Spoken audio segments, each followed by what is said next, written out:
All right, welcome. Good afternoon, everyone. Thank you so much for joining the first day of the Prevention and Early Intervention Forum series. These forums are part of the Commission's Prevention and Early Intervention Project, which looks to identify challenges and explore opportunities to advance the prevention and early intervention of mental health needs. My name is Mara Madrigal Weiss, and I serve on the Commission as the designee for the State Superintendent of Public Instruction. And my day job is I'm the Executive Director of Student Wellness and School Culture for the San Diego County Office of Education.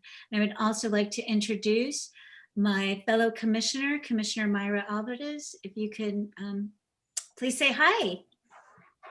Sure, happy to do so, Commissioner Madrigal Weiss. Thank you. Hi, everyone. My name is Mayra Alvarez. I am excited to be here today and take part of this important conversation with all of you. So thank you for being with us. As Commissioner Madrigal Weiss said, I am also a commissioner on the Mental Health Commission, and I have the fortune of being the Attorney General's appointee. Thanks for being here and looking forward to the discussion. Thank you, Commissioner Alvarez. Without further ado, I'd like to give the stage to our commission staff, Kaylee Patterson and Ashley Mills, who will provide a brief overview of the PEI project and a roadmap for today's events. Ladies, I hand it off. Hello, everyone. Welcome. My name is Kaylee Patterson. My pronouns are she, her, hers. I'm a research scientist here at the Commission and have been working diligently to support our prevention and early intervention project. Ashley, would you like to introduce yourself? Sure, thank you. Hi, my name is Ashley Mills. I'm a research supervisor here at the Commission. My pronouns are she, her, and hers. And we're really excited for all of you to be here today. We're going to quickly just kind of walk through some of our housekeeping before we transition into a presentation on prevention and early intervention, and then we'll turn it over to our speakers. Thank you. Thanks, Ashley. So before we get started, we just have a couple of housekeeping items, and we want to ask your support in creating an inclusive virtual space. So just to reduce background noise and interruptions, we ask that you keep yourself muted while not speaking. You can mute and unmute yourself by clicking the little microphone icon at the bottom of your screen. If you're calling in, you can mute and unmute yourself by dialing *6. If you have a comment or a question to ask, we ask that you use the raised hand option, and that's found under reactions. It's just a little picture of a hand, so you can click on that to raise your hand, unclick it to take it down. Likewise, if you're calling in to raise and unraise your hand, you can do so by dialing *9. Video is encouraged throughout the forum. However, it's not required. Please do whatever makes you feel most comfortable. We do have closed captioning available down at the bottom of your screen for those of you who need it. I also want to note that our chat feature is limited during the main session. What this means is that you won't be able to chat with the group. And this is because we want to ensure that the information and feedback and input provided today during our discussions and presentations are accessible to everyone participating in the forum, including those on the phone.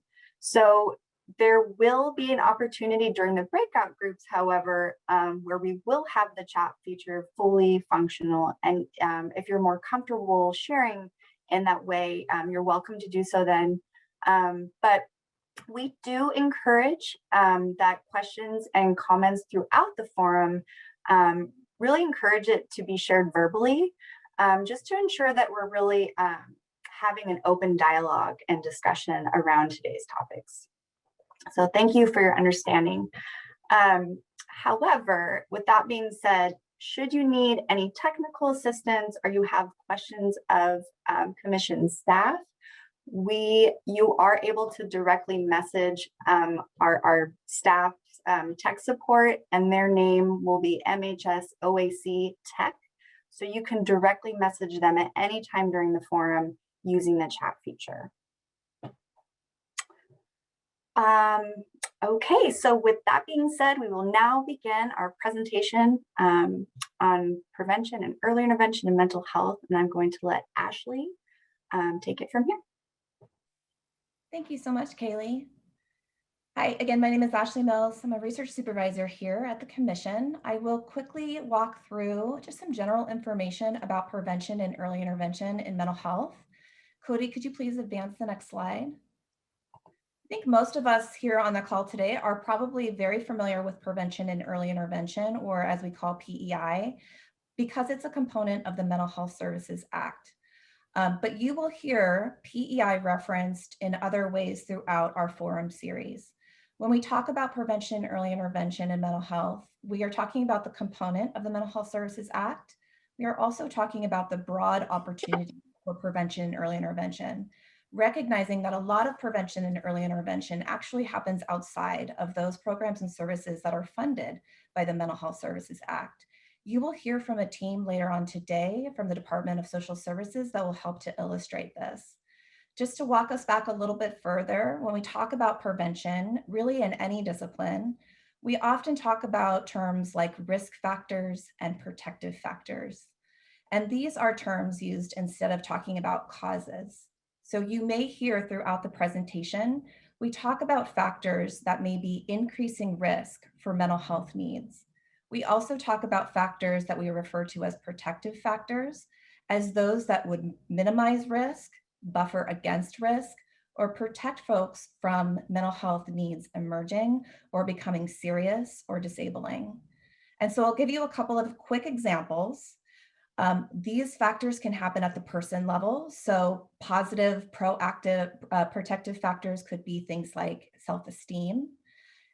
Negative factors can also occur in the relationships. So sometimes you will hear folks talking about rejecting behaviors from parents of LGBTQ youth that could put mental health at risk. We also hear about both protective and risk factors at the community or the neighborhood level. So negative factors, risk factors could be community violence or exposure to war or violent conflict for some of our immigrant community members. And then there are broader societal or cultural factors that can support or be a detriment to mental health. And so risk factors commonly at the society level that we talk about are around stigma and discrimination. And so we will be talking about all of these factors today, but we will specifically be talking about population level risk factors, both risk and protective factors. You're going to hear a lot more information about these factors from our subject matter experts, but just to start with a very broad understanding of what we're talking about with prevention and early intervention. Now that we have kind of this broad picture of all of these factors that are at play for our own individual mental health and our community's mental health, Cody, please advance the next slide. We're going to specifically talk about the Mental Health Services Act. And most people on the phone are probably familiar with the Act. The Mental Health Services Act was a voter proposition approved in 2004. It is a 1% tax on the personal incomes of California making over $1 million a year. It generates about $2 to $2.5 billion a year for additional mental health services and supports, really intended to drive transformational change of the community-based mental health system. The Mental Health Services Oversight and Accountability Commission was created to oversee that transformation of the community-based mental health system. And so we do this overseeing in a number of different ways. One of the ways that you're going to be hearing about a little bit later is through our policy project work. And so that is where we have started to do some work around prevention, early intervention as a project of the Commission. But the prevention early intervention component is really unique within the Mental Health Services Act. It prioritizes funding, resources, also a vision for what mental health prevention and early intervention looks like, and how we can transform the system so that it is more a help first and people are able to get the services that they need before mental health escalates further and becomes a detriment so that people can't live the lives that they had intended to live. Cody, please advance the next slide. So our Prevention Early Intervention project within the commission was initiated by Senate Bill 1004 by Assembly Member Wiener's office in 2018. And it was intended to establish priorities for prevention early intervention funding. The legislation outlined several priorities: childhood trauma, psychotic and mood disorder prevention and suicide prevention, youth outreach and engagement, culturally and linguistically appropriate prevention early intervention, and PEI strategies for older adults. It also directed the commission to consider other priorities. And so one of our objectives through our project work is to listen to our community members and how they're prioritizing prevention early intervention in their communities. It was also directing the commission to develop strategies for data monitoring and evaluation, and also to provide technical support, recognizing that the field itself in terms of prevention and early intervention is still evolving. We get new research findings every day that help support our advancing prevention and early intervention as a whole throughout the state.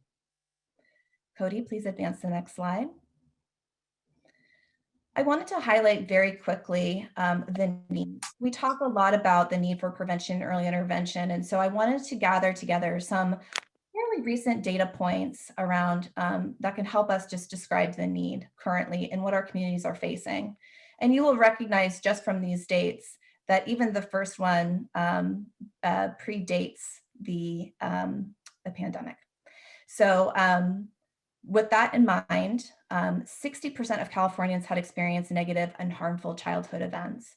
This data point comes from survey data and was recently cited in the Surgeon General's report addressing ACEs and toxic stress. The Healthy Mind study coming out of Boston University found the prevalence of depression and anxiety in young people is continuing to increase, now reaching its highest levels, a sign of mounting stress factors due to coronavirus pandemic, political unrest, and systemic racism and inequality. And then finally, further down the stream, we're seeing involuntary psychiatric detentions increasing. And so folks are coming into crisis. They are being deemed a harm to themselves, a harm to someone else, or gravely disabled.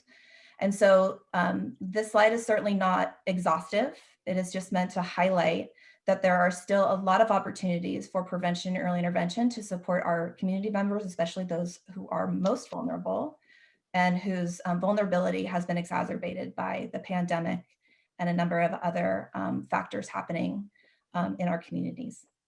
And so this tremendous need supports the big opportunity. And so I'm going to turn it over to Kaylee Patterson, who will walk through the remainder of the presentation. Thank you. Thank you, Ashley. Cody, can you go to the next slide, please? Oh, thank you. Okay.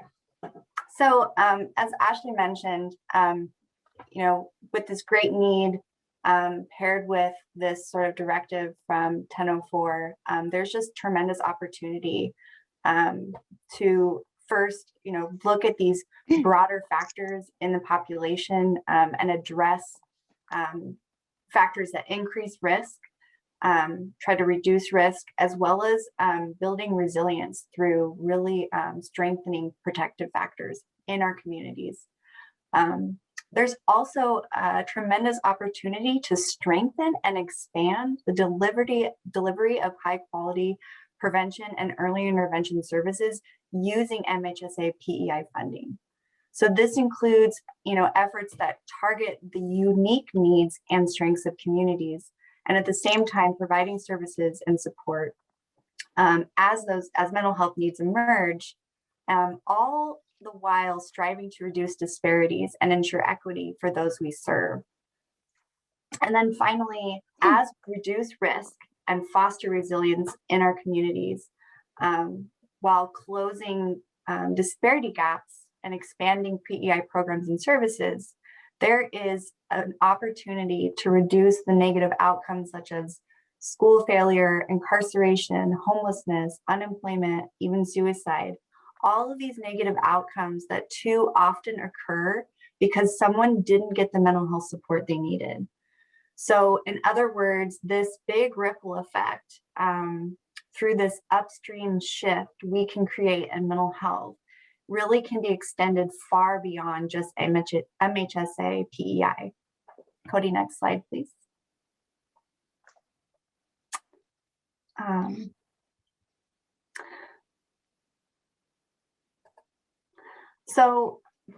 In order to address these great needs and opportunities fully really requires considerable effort, including a combination of policies and initiatives shared across agencies and across systems at the state and local level.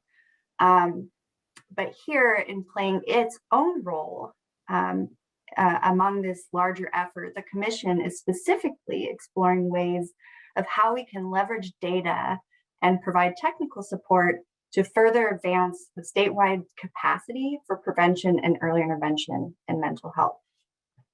Cody, next slide, please.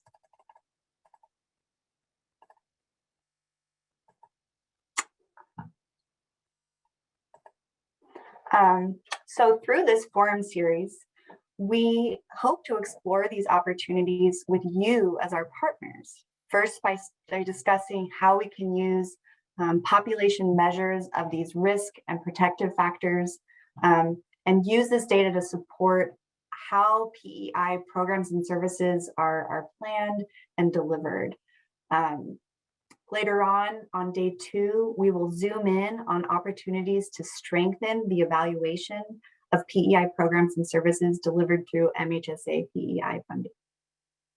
And then finally, on our last day, we will explore opportunities for reducing the negative consequences of unmet mental health needs, recognizing the need for collaboration across systems such as education, child welfare, and criminal justice, just to name a few, all with a shared mission to reduce these negative outcomes.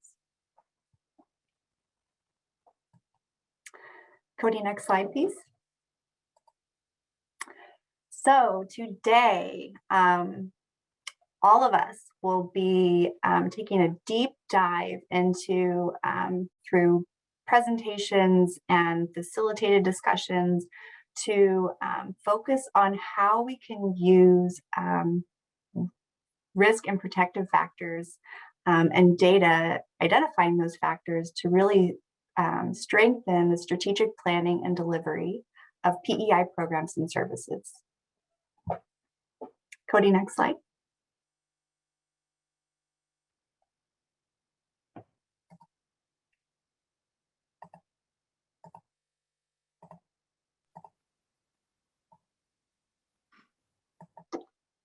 Cody, next slide, please. Okay, so, sorry, bear with me here, guys. All right, so we have a very full and exciting agenda for you all today. First, we will hear from a lineup of inspiring speakers, each with unique perspectives and expertise in prevention and early intervention. Together, we hope that these presentations will help lay a foundation for the discussions that we will have throughout the day. Our first presenter is Dr. Shim from UC Davis, who will explain how factors in our environment, culture, and communities can affect our health and mental health. Next, Dr. Ponce and Dr. Padilla-Frausto from UCLA will build on this theme by describing how these factors can be measured and collected and tracked in the population. And then finally, our partners from the Department of Social Services, Ms. Conrad and Mr. Williams, will describe how they are using this kind of data and technical assistance to support the prevention of child abuse and maltreatment in California. Also, in recognition that data can tell us much, but not all of the story, we will explore how to fill these gaps through creative expression of those with lived experience. So during our break, we have Miss Carrie McQueen, who's the founder and executive director of Art with Impact, who will provide a short viewing of the film Crooked Beauty, a poetic portrayal of a person's inward journey from trauma to courage and dignity. And then finally, through facilitated discussion, we hope to leverage your perspectives and your expertise to identify how we can use data to understand and address the needs of communities and then also what support is needed for us to be most effective. We are so excited to have you all here. And then now I'm going to pass the mic back over to Ashley Mills, who just has a few more comments to share. Thank you so much, Kaylee. Could you please advance the slide, Cody? So we have a couple of asks and offerings of you here today. There's, last time I checked, almost 100 folks who have joined us for this super important conversation. So we're really excited to get started. And as we do so, we ask that you please participate, you step up, and then share your thoughts, your feedback, and then step back so that others have an opportunity to share as well. And you can do this by muting and unmuting, using the raise hand feature. And then also for the folks who are joining us by the phone, we will check in periodically and make sure that you have a platform in order to share. We ask that you please respect pronouns that you hear throughout the day. So you heard Kaylee and I earlier during our presentation identify our pronouns as she, her, and hers. You may hear different folks identifying in different ways. And we just ask that you please be mindful of those pronouns. We ask you to embrace creativity while elevating our shared strengths. If there is something that is working well in your community, please let us know about it. If there are creative ways that we can address challenges together, again, please let us know. We want to hear all. No ideas are bad ideas. We want to hear everything. We want to have an open dialogue with everyone who has joined us here today. We will give you several breaks throughout the forum. Some of those will be structured, like bio breaks. Some of them will be suggestions to stretch or to get up out of your chair or to put your feet on the floor. Just different types of breaks, just so that we can remind ourselves we are human beings having a very virtual experience for 4 hours, and that we still need to take those cognitive rests every once in a while. This forum video series today and the next couple will be video recorded. Please be mindful, and if you do not want to be recorded, you can always sign off and then view the recording later on and provide written feedback to us. Summaries of the information received here today will be developed. We'll compile all the information, and so we will be disseminating written summaries of our discussion here today. Thank you so much. If there was a question that you had raised during our presentation here so far, please feel free to write it down. Your question may actually be answered by some of our presenters later on. But if your question still remains, we will be available in the breakouts. And so we'd be happy to talk more. We really welcome everyone providing input, feedback. So any way that we can support your experience, we're here to help. Cody, please advance the next slide. You have many crew members here today. This is a huge effort, and I want to give special recognition to Kaylee Patterson, who was really the staff lead who helped organize our event today and all of our forum series. But I also want to recognize LaTanya, Anna in Breakout 1. You'll also get to meet Amanda and Vicky in Breakout 2. And then Kara and Cody are providing our technical support. And so they are here to support you in any of your technical needs that you may have. So you've got a lot of crew on behalf of the commission to support, and we welcome your feedback, your input, and we're really excited to get started. So I'm going to turn it over after our next slide that says, thank you, thank you, thank you. We'll begin our day with gratitude always, and I'll turn it back over to Kaylee, who will introduce our first speaker. Thank you, Ashley. Okay, so before I introduce our first speaker, I just want to ask that you all hold your questions and comments till the end of each presentation. There will be about 10 minutes, hopefully, to give you an opportunity to ask our speakers questions. So if you could just hold off until then, we would appreciate that. Cody, can you put up the first slide of our first presenter? Oh, no, sorry. Don't do that. She's doing it on her own. Hello, Dr. Shim. Everyone, this is Dr. Ruth Shim. She is from UC Davis. She is the Luke and Grace Kim Professor in Cultural Psychiatry and Professor of Clinical Psychiatry. She also serves as Associate Dean in Diverse and Inclusive Education. Dr. Shim's research focuses on mental health disparities and inequities, and she also provides clinical psychiatric care at the UC Davis Early Diagnosis and Preventive Treatment Clinic. She also is a member of the Commission's Research and Evaluation Committee. Welcome, Dr. Shim. Thank you so much. It's really great to be here with all of you. I wanted to take a brief period of time to kick off this session by talking about the social determinants of mental health. And I really consider the social determinants of mental health to be very much the ultimate in prevention and early intervention. And hopefully I will make the case for that as we go along today. So we're going to define some key concepts associated with the social determinants of mental health, evaluate the evidence on the social determinants and how these social determinants of mental health lead to poor mental health outcomes and mental health inequities, and then identify some solutions to address how to deal with the social determinants of mental health. So the World Health Organization defines the social determinants of health as the societal, environmental, and economic conditions that impact and affect mental health outcomes across various populations. And they note that these conditions are shaped by the distribution of money, power, and resources at global, national, and local levels, which are themselves influenced by policy choices. And finally, what I consider to be the most important part of this definition, the social determinants of health are prominently responsible for health disparities and health inequities that are seen both within and among populations. And so in order for us to kind of unpack that definition a little bit more, it's helpful for us to define health disparities and health inequities.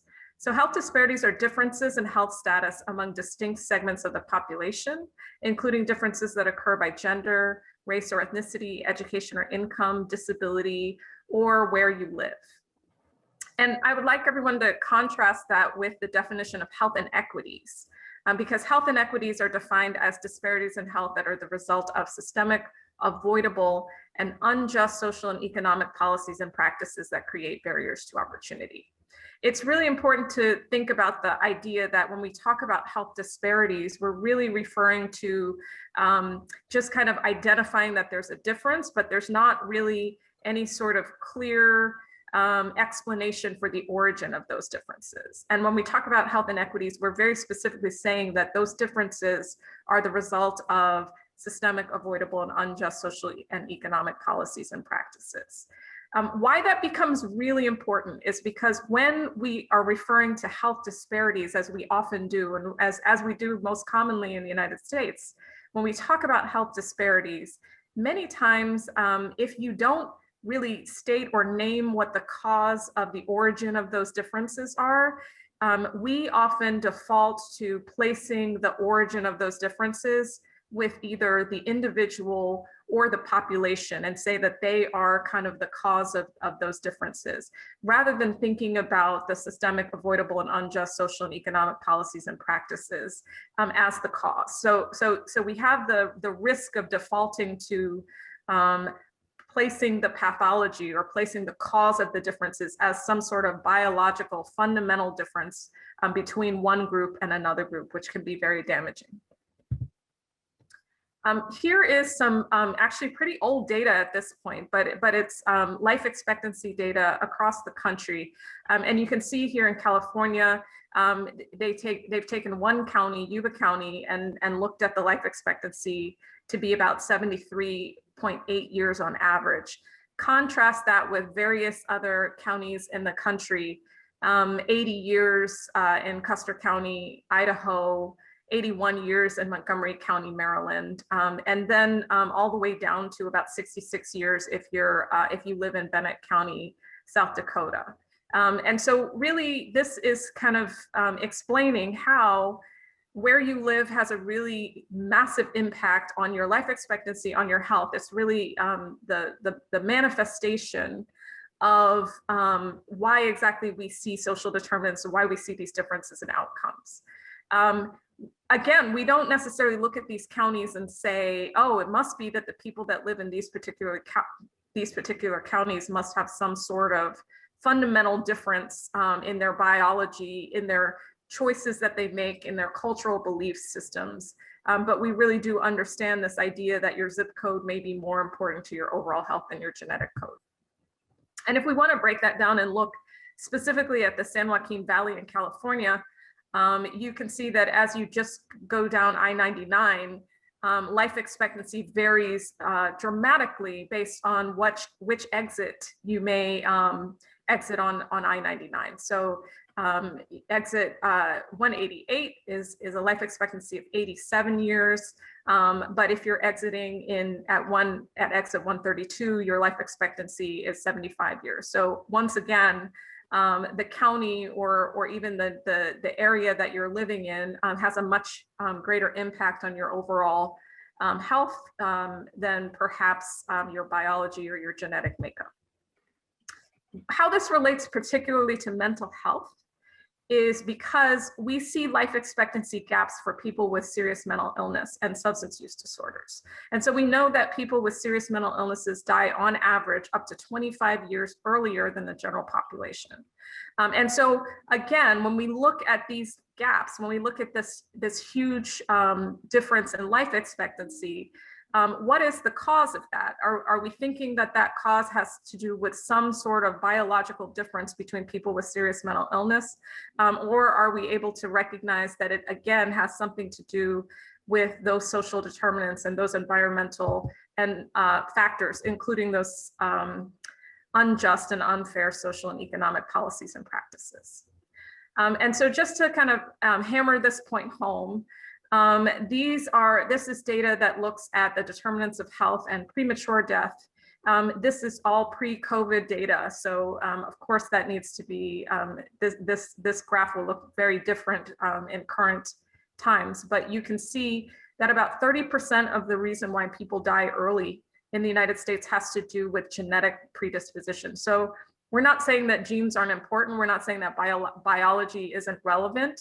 But it makes up about 30% of the reason why people die prematurely. About 15% is due to social circumstances, and those social circumstances are in fact what we would define as the social determinants of mental health. About 10% is healthcare. That is not only the general healthcare system and access to healthcare, but it is also relates to medical errors that may occur within the healthcare setting. 5% is environmental exposure. This is exposure to toxins and things that happen in the environment. This is where I think that COVID would make a huge difference if in this data as redone, because virus exposure is definitely considered to be environmental exposure.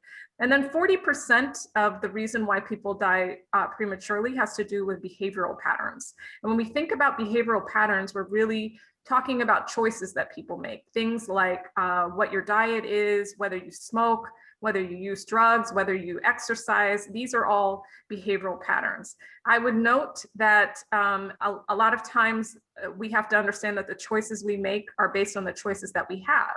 So if you live in a place where it's not safe for you to exercise, or if you grow up in an environment where you're exposed to a lot of secondhand cigarette smoke, that these are behavioral pattern choices that you may not necessarily have the option of making healthier choices for yourself. But when we put this pie chart together, what we see is about 70% of the reasons why people die prematurely has to do with things that would be defined as social determinants of health. Because if we put social circumstances and healthcare and environmental exposure and choices and behavioral patterns all together, much of that really is the definition of the social determinants of health as the World Health Organization has defined it. And then that 30% genetic predisposition actually gets even more complicated if we think about things like epigenetics and how the environment can change gene expression over time, which means that genetic predisposition is actually a piece of that may in fact be malleable and may in fact also include social determinants. So when we talk about social determinants of health, we're really talking about what Link and Phelan call the fundamental causes of disease. So we know that a risk factor is something that comes before a disease and increases the likelihood of that disease developing. So if a risk factor is the precursor of the disease, then the environmental and the contextual factors that precede or shape those risk factors are what Geoffrey Rose and Sir Michael Marmot call the causes of the causes. So it is the thing that kind of sets the stage for the development of the risk factor. And this is where it becomes really important when we're thinking about PEI. If we're trying to intervene at the level of the risk factor, at that point, the environmental and the contextual factors have already been kind of laid out. So it's very difficult to intervene at that level and still see the change that we hope to make. And just to give you an example of this kind of in the clearest way possible, we can think about this concept in a case, and we can kind of think the way a 3-year-old thinks. We ask why over and over and over again. So we'll try that exercise. Why is Jason in the hospital? Because he has a bad infection in his leg. But why does he have an infection? He has a cut on his leg and it got infected. But why does he have a cut on his leg?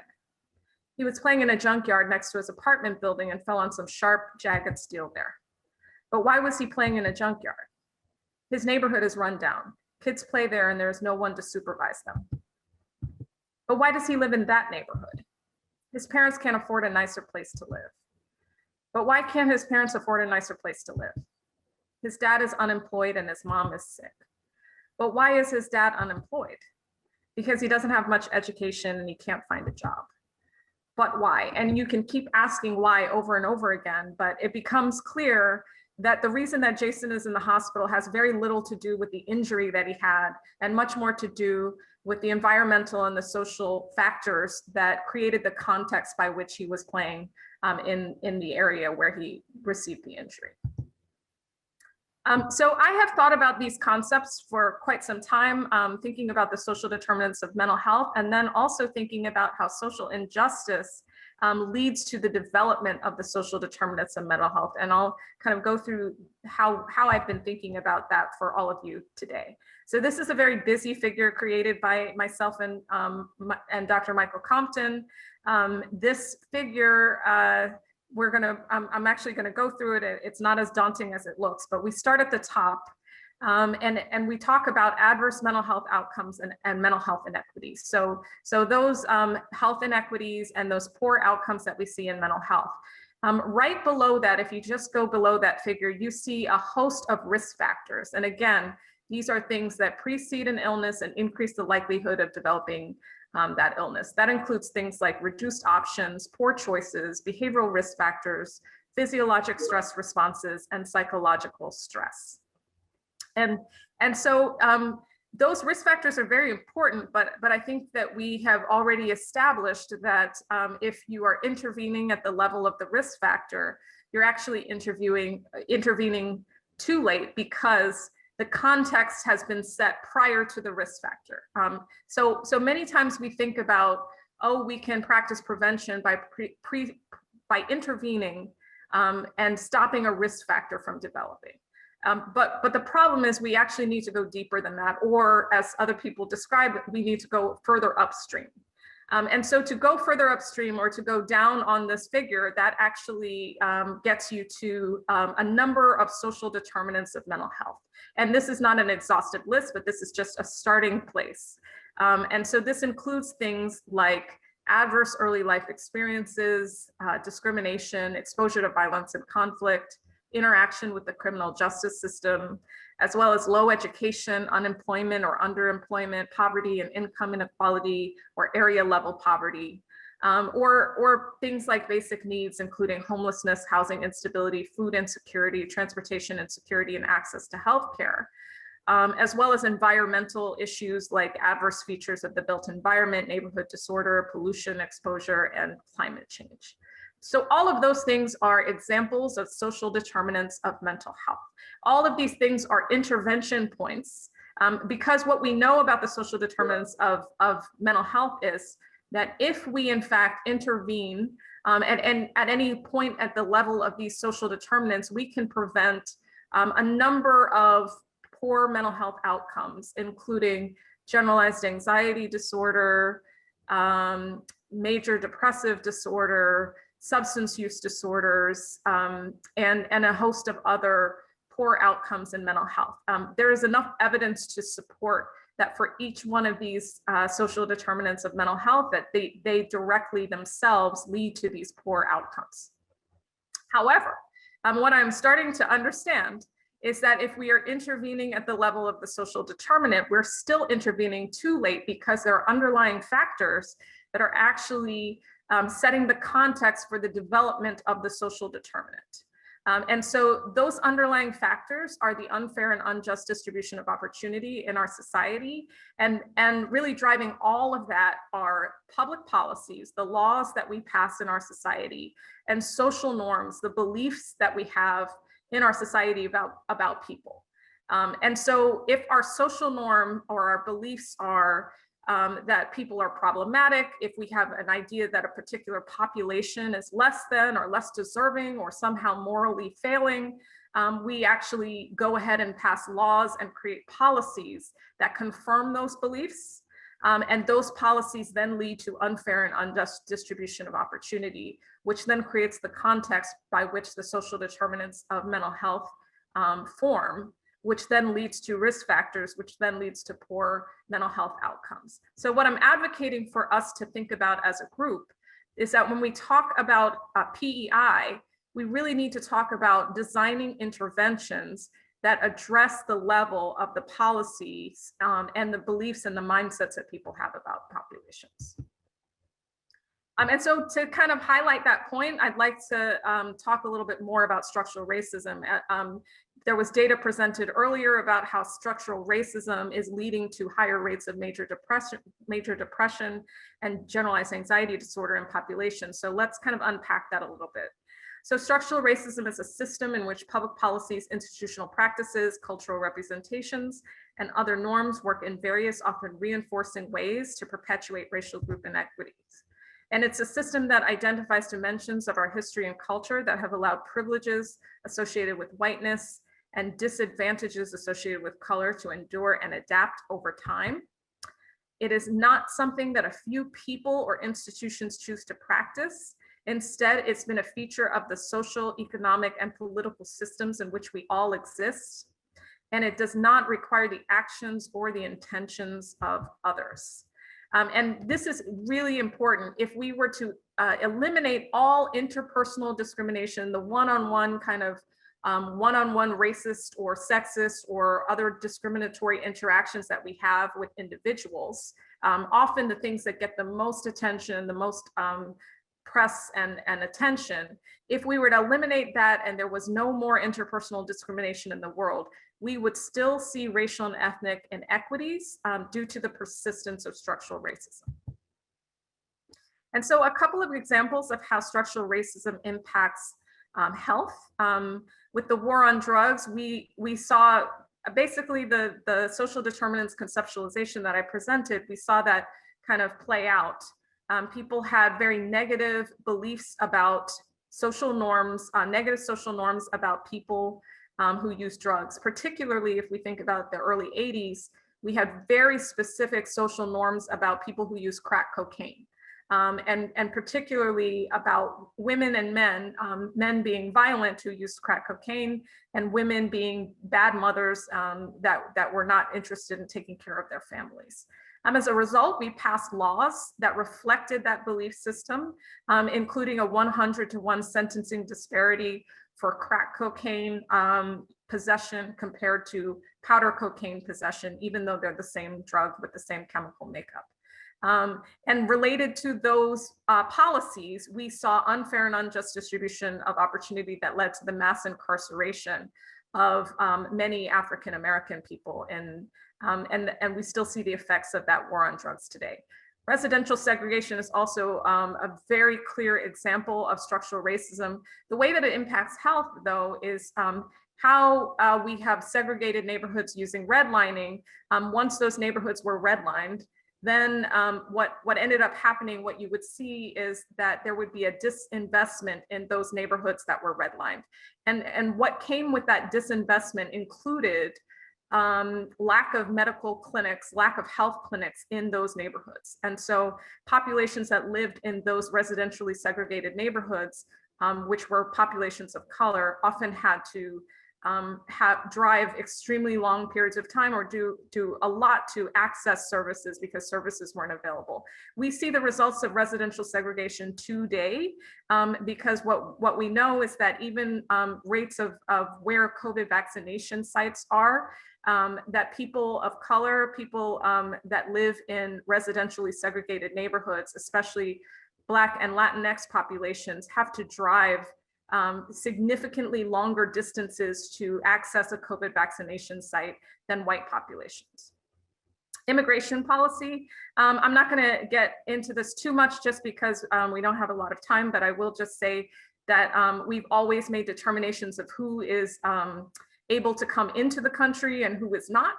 And many times those quotas have a lot to do with your health. And so if you had a serious mental illness or a substance use problem, you would not be able to access entrance into this country, leading to this healthy immigrant effect, which is that the people that come into the country as immigrants are often much healthier than the people that are here. The Social Security Act of 1935 is an example of structural racism because this was a great act that created the development of retirement benefits for older adults, leading to less anxiety, less financial concerns as older adults retired. The problem was that to pass this act, it required Southern senators required that they exclude domestic and agricultural workers, the majority of which were African American in the South. And therefore, because they were excluded from this act, they were not able to build wealth and pass that along to generations. They were not able to retire and have less financial anxiety. And so that led to major wealth gaps that we see in society. And then mental health care, I want to just talk about that a little bit more in detail. This is data from SAMHSA in 2018. About 69% of Black adults and 67% of Latinx adults with any mental illness received no treatment. And also about 42% and 44% of Black and Latinx adults with serious mental illness received no treatment. And then when we look at substance use disorders, those numbers get even worse, with 89% of Latinx adults with substance use disorders and 88% of Black adults with substance use disorders receiving no treatment. And again, I want to highlight this point about disparities versus inequities really quickly.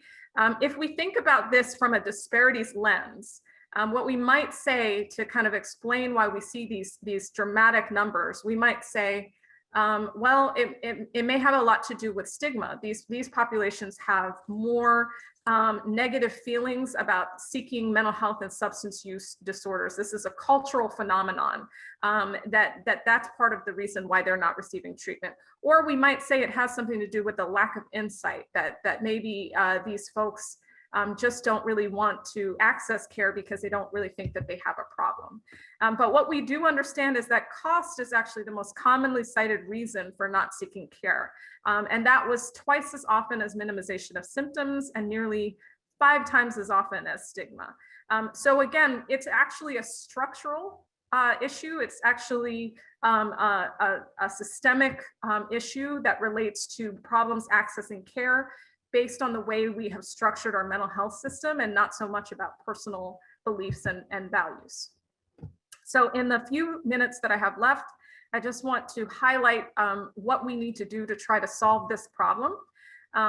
Right now we're in a state of inequality, and many people think that if we're trying to address this issue, we're trying to address social determinants of health, that we need to move to a model of equality. But actually equality is when we focus on evenly distributing tools and assistance. And that unfortunately does not get the job done, as you can see with this picture. Equality is very much focused on fairness, with this idea that we need to make sure that whatever we do, whatever intervention that we make, we're being fair. And as you can see, that doesn't work. So really the goal has to be equity, custom tools that identify and address the inequality. So making sure that the person gets what they specifically need to be successful. They have the specific tools to do well. But that alone cannot be the goal. So equity is one piece and one part to strive for, but really ultimately we have to think about justice, which is fixing the system to offer equal access to both tools and opportunities. So making sure that everyone has the ability to access the system in the same way. And that results in changing the structure. So that's the work that we have to do. One of the ways we can do that is building our understanding of the concept of structural competence, which is the trained ability to discern how a host of issues defined as symptoms, clinical problems, attitudes, or diseases are influenced by upstream social determinants of health. And ultimately, what we have to do is work on these public policies and social norms that that I mentioned are driving this entire process. So we must promote social norms of inclusion, equity, and respect. And I really like this quote by James Baldwin, who said that we can disagree and still love each other unless your disagreement is rooted in my oppression and denial of my humanity and right to exist. So if we're going to promote social norms of equity and respect, we need to enforce these social norms of inclusion and equity. And so that's work that we all have to do in our own settings, in our own communities, and in our clinical settings. We need to educate or legislate to change social norms. I mention education because many times people have negative social norms about populations or groups of people. It's because they have limited experience or they don't know better. And therefore they can respond very well to education.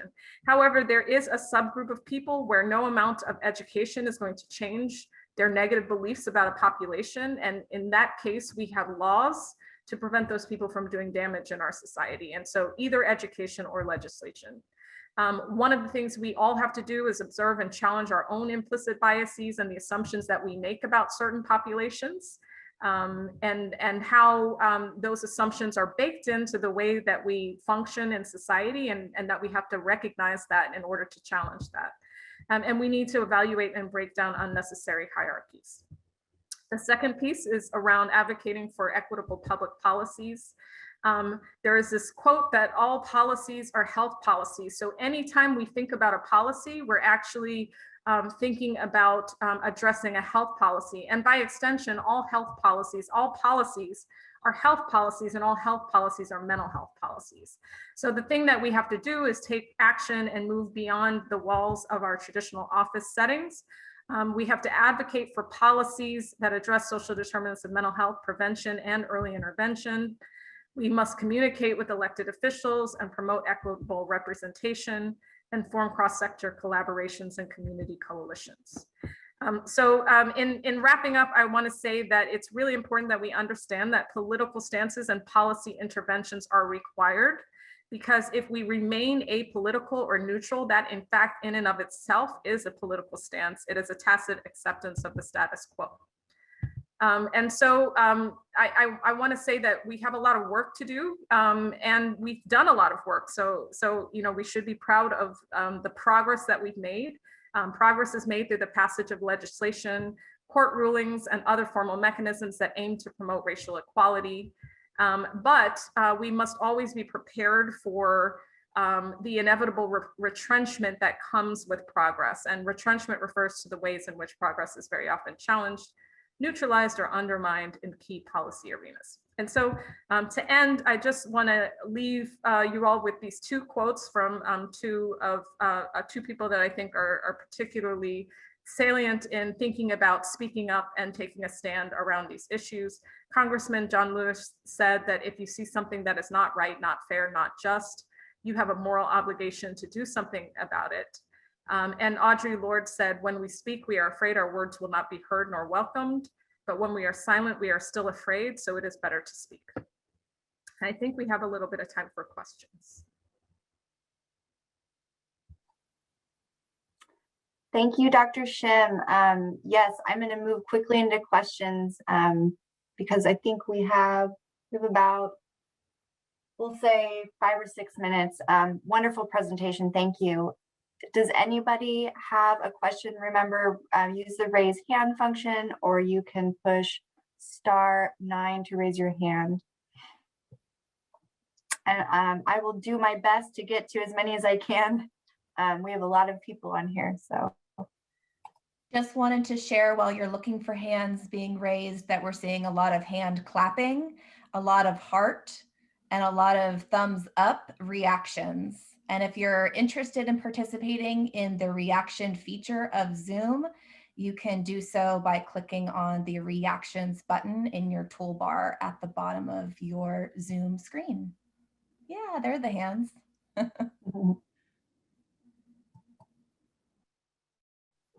If there are any folks that are having any difficulty or unable to verbally voice comments or questions, you can always send those to staff, and we would be happy to assist you in verbally reading your comment so that that comment can be accessible to all. We'd be happy to support you in that way. Thank you. I think I see a hand raised. Oh, you do? I have a hand. This is Mrs. Myra. I wanted to wait to see if any member of the public wanted to ask a question before I took advantage of the opportunity. Am I good to go? Go ahead. We have Pashi Walker as well. Should we let her go first? Yeah, absolutely. Pashi, you can unmute yourself, please. Hi, Pashi Walker, Z's Ears Ears. I'm with Cal Voices. First of all, amazing presentation. So I would love to know where you place the child welfare system. I've been doing some work, abolitionist type work, and one of the things I've been looking at has been the child welfare system. I was not aware until recently that people are focusing on that. So I would love to know where that falls in the social determinants of health and how you would voice that along with its sibling, which is the juvenile and criminal justice systems. Oh, thank you so much. And Pashi, I just want to say that in serving on the Research and Evaluation Committee, I always appreciate your comments to that group. So thank you for the work that you do. And I think it's a great question. I firmly put my understanding of the child welfare system as it's currently structured in this country, and particularly in California, as a contributor in that social determinants of mental health to adverse early life experiences. And there are many adverse early life experiences surveys, not the original adverse childhood experience survey, but the expanded one, the Philadelphia ACEs survey, for example, that puts experiencing foster care as an adverse childhood experience. So the way that the system is designed right now is such that it is creating harm and is often a traumatic experience for children, and therefore it is in and of itself an adverse early life experience for many people, for many children. So from my perspective, then the work around early intervention is around reforming the child welfare system and improving the child welfare system. That's a huge task. I'm not even gonna try to sugarcoat that, but I think that's the most effective way that we can begin to see impacts on mental health in the long term, is by passing and making reasonable reforms in which the work that the child welfare system does is less harmful and is more focused on protecting and nurturing the children in its care. I think we have another hand. Pamela, please unmute yourself. Can you hear me now? Yes, and feel free to sort of introduce yourself to the group.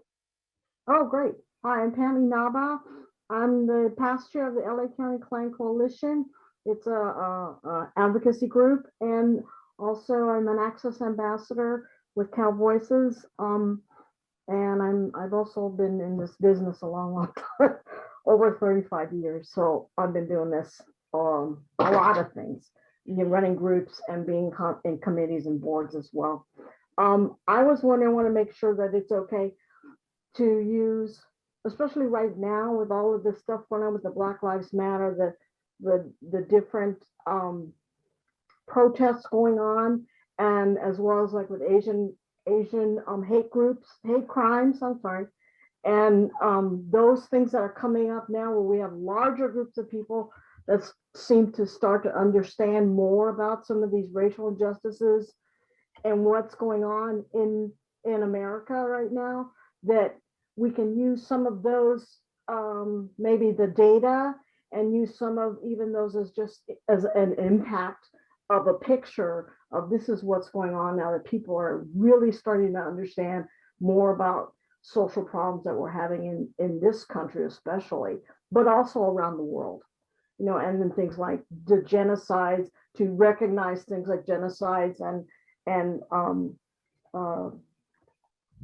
things like, for me, the Asian internment camps in America during World War II, those kinds of things, to use those as examples of problems and things that cause negative outcomes and negative traumatic situations, that now it's getting better in that sense, that I want to be able to use those as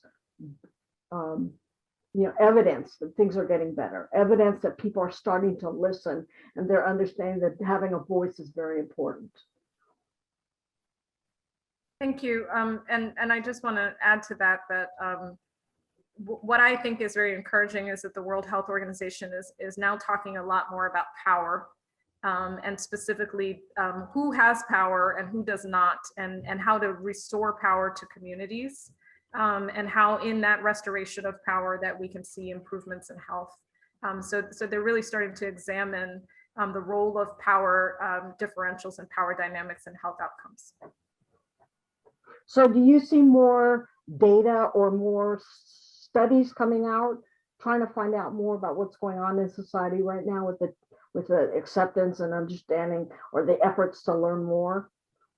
I mean, I think that this data has always been collected. We have, it's been, I think, challenging in the past, because I think you're describing that as there's a greater awareness of structural racism in medicine and in science. There is a better understanding that some of this work was never particularly funded or explored to the extent that it is. So I do think that there is a change in that, that the institutions that fund science are now a little bit more interested, but we still have data that exists around historical trauma, the role of historical trauma in outcomes generationally. So I'm encouraged that we're moving in the right direction. Yeah, I was thinking about things like, understanding more about the effect, medical and any kind of traumatic outcomes that come out, results that come out of Jim Crow era and slavery and the Civil War. And I mean, even something like you just saw in The Bachelor, that whole situation and how it played out. For me, it was an exact example of this is how things look when they don't work. Yeah. It's great because we have that data. And it's now that people are just now starting to be able to make that connection, right? So when we look across the span of why Black people have worse outcomes on almost every health indicator that exists in this country, again, there was a tendency to look at those outcomes and say, oh, there must be some sort of biological inferiority of Black people. And we are just now starting to understand that it is the impact of slavery, it is the impact of Jim Crow, that these are the reasons that you see these differences, not because there's some sort of biological inferiority. So that case is beginning to be made more effectively now, I believe. Right. And then things like the farm workers and the problems that they have because of working in the farms and working in the fields and all that. The same with the Latinx, but also the indigenous peoples and their whole thing with the land. Yes, and Pamela, what I would say is that the connection to all of these groups is that these are groups that are oppressed and marginalized. And so the thing that we are beginning to understand is that oppression and marginalization leads to poor health, and leads to poor mental health. And that part, and you can take any group and look at them, and if they've been oppressed and marginalized, and you can see the same outcomes.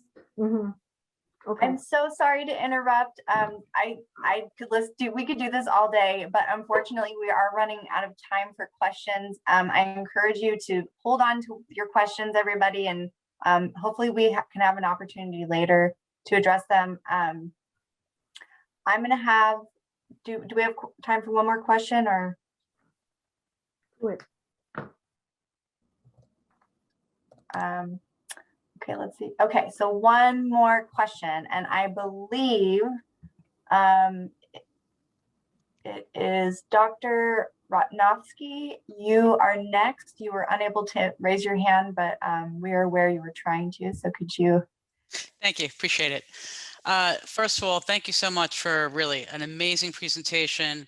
It's kind of information you know as you live through different things, but to have the data behind it is very powerful and believable, because of course it's, you know, getting people to listen. So very impressive, and I'm looking forward to purchasing your books as well. Thank you.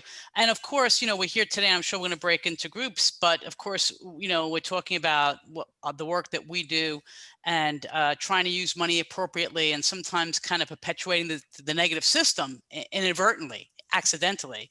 And so, you know, and we may have time for this later, the idea of like, well, what are the best ways to get started, you know, right? So like, you know, we're on board, right? So what are the next steps? So thank you. Yeah, yes. I mean, my general thought is that you start where you are and you do what you can. And that may be very small, but I think that collectively that leads to significant change. But yes, I mean, these are huge, challenging issues. Wonderful. Well, thank you again, Dr. Shim.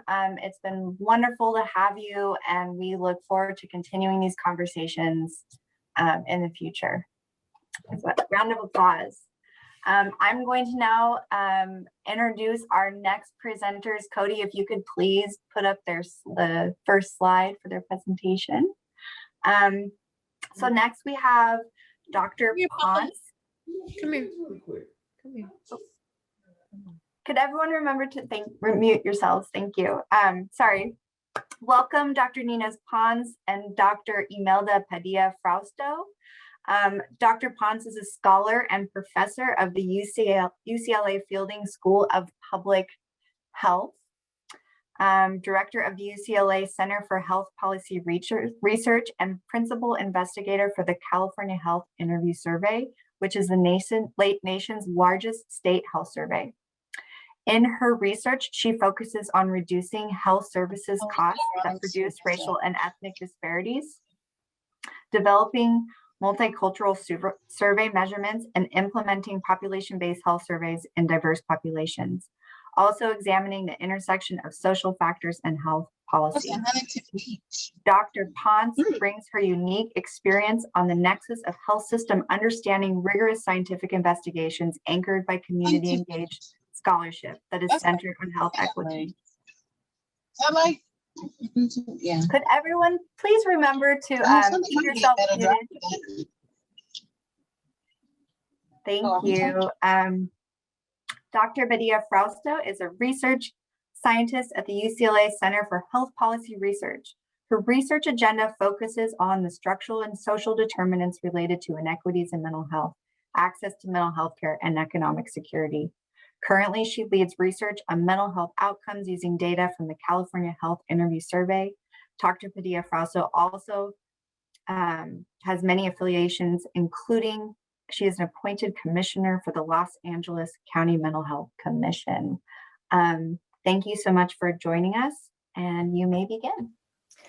Kelly, I just noticed that there's a different background for our slides, and so there might be some elements that will not show. So I'm wondering, maybe I should be the one to direct our slides.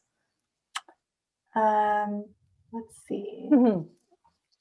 the original background was blue. So I see that there might be some. Okay. I think that should be okay. Okay, so let me share my. Kara, can you assign Dr. Pond's screen sharing ability? Thank you so much. And I'm just going to take the time again to do another round of applause for Dr. Shim, because that was one of the most clear, comprehensive explanation of the social determinants of health and structural racism effect on the health of populations. So thank you so much.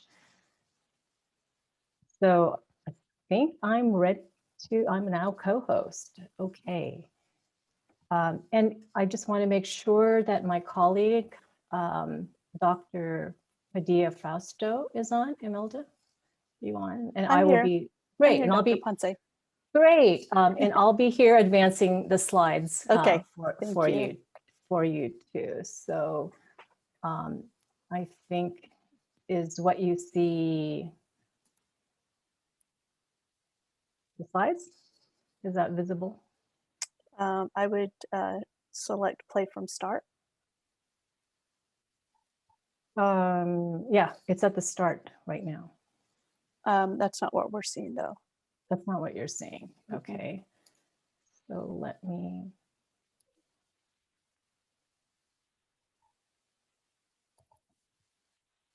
Are you seeing the first slide? No. Still Oh, not. yep. There we go. There we are. Got it. Got it. Okay. Yep. All right. So thanks so much. And Imelda and I will tag team here. I am from the UCLA Center for Health Policy Research, which houses the California Health Interview Survey. What struck me in the last discussion and the questions was the need for data. And so our presentation will be presenting the data that is available, that is produced at our shop at UCLA, UCLA Center for Health Policy Research. So, so what is the California Health Interview Survey? For those of you who have not heard of it, it is the nation's largest state health survey. It is about 20,000 households per year. It is the most comprehensive source of health information in Californians. It's an omnibus survey. The questions range not just on health, but also on social determinants of health. And it includes topics that are related to health, but also employment, respondent characteristics, living conditions, education. So a lot of the factors that Dr. Shim described as the social determinants of health. We are an assessment tool. So it's a surveillance tool to meet the state and local needs for population-based health data. The sample is large enough so that there could be sub-state production of estimates. So it's not just what's happening in the state, but what could be happening in the larger counties and some county groups for the smaller counties. So in some counties such as Los Angeles, which are large, and San Diego, we have sub-county estimates that reflect their service and program planning areas. The data is also used widely for research. So for hypothesis-driven research, for example, particularly on the questions about childhood trauma and the experience of that, and then how that translates to well-being as an adult. It's also, I think, what I try to impart is that the survey, one of the first objectives of the survey is to really understand the situation of diverse Californians. So getting at the diversity of California's population by socioeconomic status, by race, ethnicity, by sexual orientation, gender identity, by disability status, that there's a lot of questions that we get at to present, again, the situation across diverse Californians. It is a collaborative project funded by federal and state health agencies, the California Department of Public Health, the California Department of Health Services, also California foundations, California Endowment, California Healthcare Foundation, for example, and wellness, as well as national foundations. So it's a multitude of a public and private investment, it's a little bit challenging to manage across different sponsors, but I think by having these different sponsors allows us to be flexible and to be nimble and to be responsive to what the community needs. So we actually had a major redesign for some of you who have used CHIS or are familiar with the California Health Interview Survey. You probably, or you may have even been a participant of this survey, that for many years since its inception in 2001, since we first went out in the field, CHIS was done by telephone. So we switched because telephone interview response rates industry-wide have gone down, have plummeted. Nobody really answers their phone anymore. There's caller ID. So we switched to a address-based sample. So we actually interview an adult who's 18 and older. And then we also interview an adolescent, 12 to 17. And then a child, if a child is present 0 to 11, then the most knowledgeable adult would respond for that child. We get 20,000 or so adult surveys per year. It's based on 20,000 households. And as I had mentioned, that we switched to address-based sampling, but we still have a component on telephone, particularly for populations that may not. Oh, so the address-based sampling, I'll see in the next slide, pushes a respondent to take the survey on the web.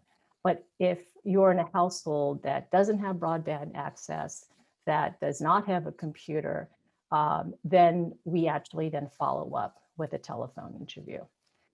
It's really important to make sure that we have coverage, of California. And this coverage may mean that we shouldn't exclude populations from participating in the survey. Exclusion could come first and foremost by can they understand the survey. So to that matter, CHIS is conducted not just in English and in Spanish, but also in Chinese, which it should be, because of the large Latino population in California, but also in Chinese, both Cantonese and Mandarin dialects, in Korean, Vietnamese, and Tagalog.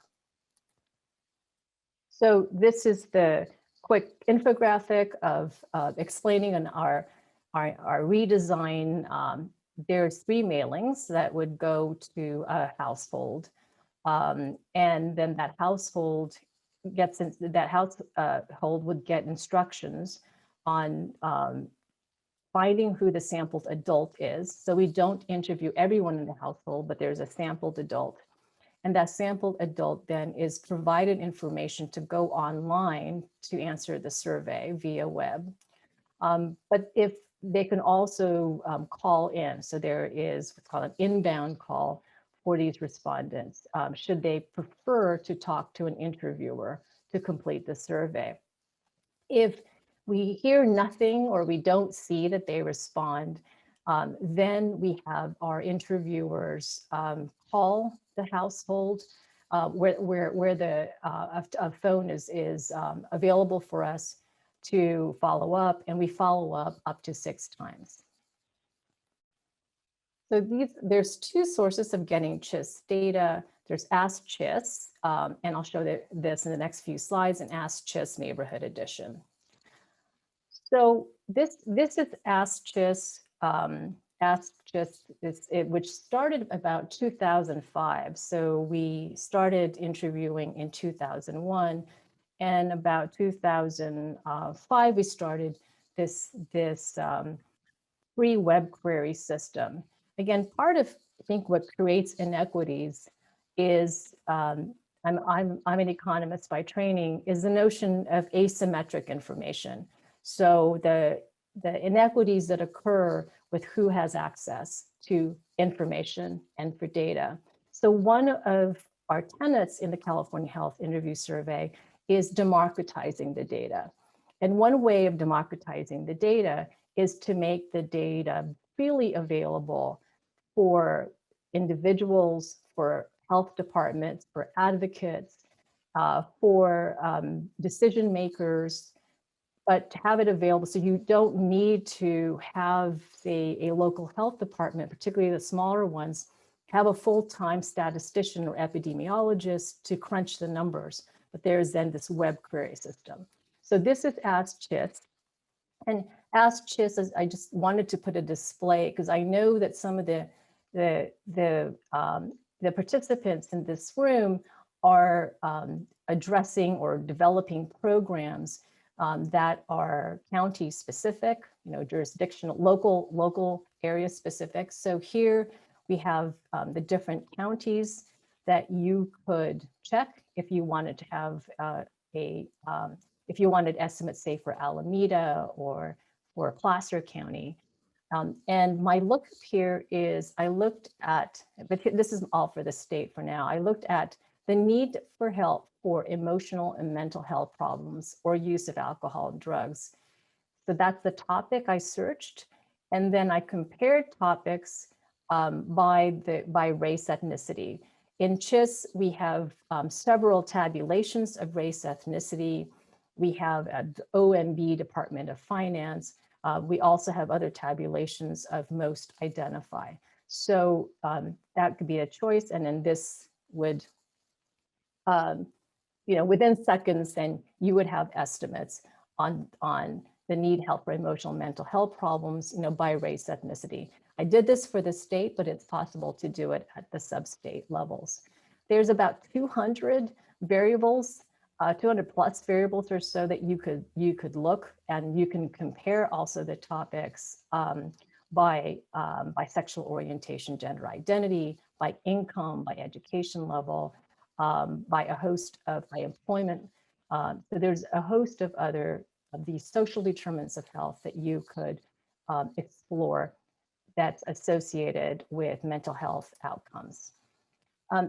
When we put out this sub-state by county tool, then we started getting requests. Well, really, it's not just about the county, but as Dr. Shim said, it could be about the zip code, right? Because of the variation that you see just even with one exit, as she had shown in Central Valley. So we created then this other tool called AskCHIS Neighborhood Edition, which even gets more granular. We started off with zip codes, but actually now we can even get estimates at the census tract level. But I just wanted to show some examples where this is I looked at family life impairment during the past 12 months, needed help for mental health problems, serious psychological distress, and work impairment. And we can get state estimates, but we can also get, I was curious what Modoc County estimates would be. So Modoc County is here. During this period in 2018, I was curious about the Camp Fire and the distress of wildfires and to the population. And so the Butte Creek Canyon area is where the Camp Fire was located at. And then again, seeing what the estimates are for needed help for mental health problems, for example, was one of the highest in the Butte Creek Canyon area. Similarly, for cities, you can have, it's not just all of LA, but also areas of Los Angeles. So East Los Angeles is an example, and East Richmond Heights is also an example. And for East Richmond Heights, also 22.9% of that population needed help for mental health problems. So again, this is a tool that could be available for you if you're thinking about some of the risk factors for prevention, early detection. So local health departments here, we also provide a data file to local health departments. And if you are a representative of a local health department and you don't have one, please contact me, because we provide that freely. We just have to have a CHIS data custodian agreement, identify all the data users, but then that is also available to local health departments. So what else is in CHIS in terms of mental health content? And so my colleague, Dr. Padilla Frausto, will go more in detail about the content, but here is just a quick view or a quick report card of what mental health content is in the California Health Interview Survey. So from severe psychological distress, and that's using the Kessler-6, perceived need and access and utilization of mental health services, functional impairment, perceived mental health stigma, suicide ideation and attempts, physical, behavioral, or mental conditions, a loneliness scale, a well-being scale, mental health and use of technology, of great interest right now. And from, again, the conversation that we had in discussion, we will, starting in 2021, which is this year, have adult childhood experiences assessment in 2020 for both adults and adolescents. ACEs in the healthcare setting, that's more if, did your provider screen, did the Medicaid provider screen for ACEs, but also recognizing that positive childhood experiences are important. And so that content is also going to be in CHIS starting this year. We have firearm ownership, storage, and locking behaviors. That's also going to be new, and climate change, so the impact on physical and mental health. So I also just want to give a shout out to Commissioner Mayra Alvarez, who is on our advisory committee for the California Health Interview Survey, and who also was in the working group for children in developing and selecting some of these domains of mental health content. So I'm going to go hand this over to my colleague, Dr. Padilla Frausto.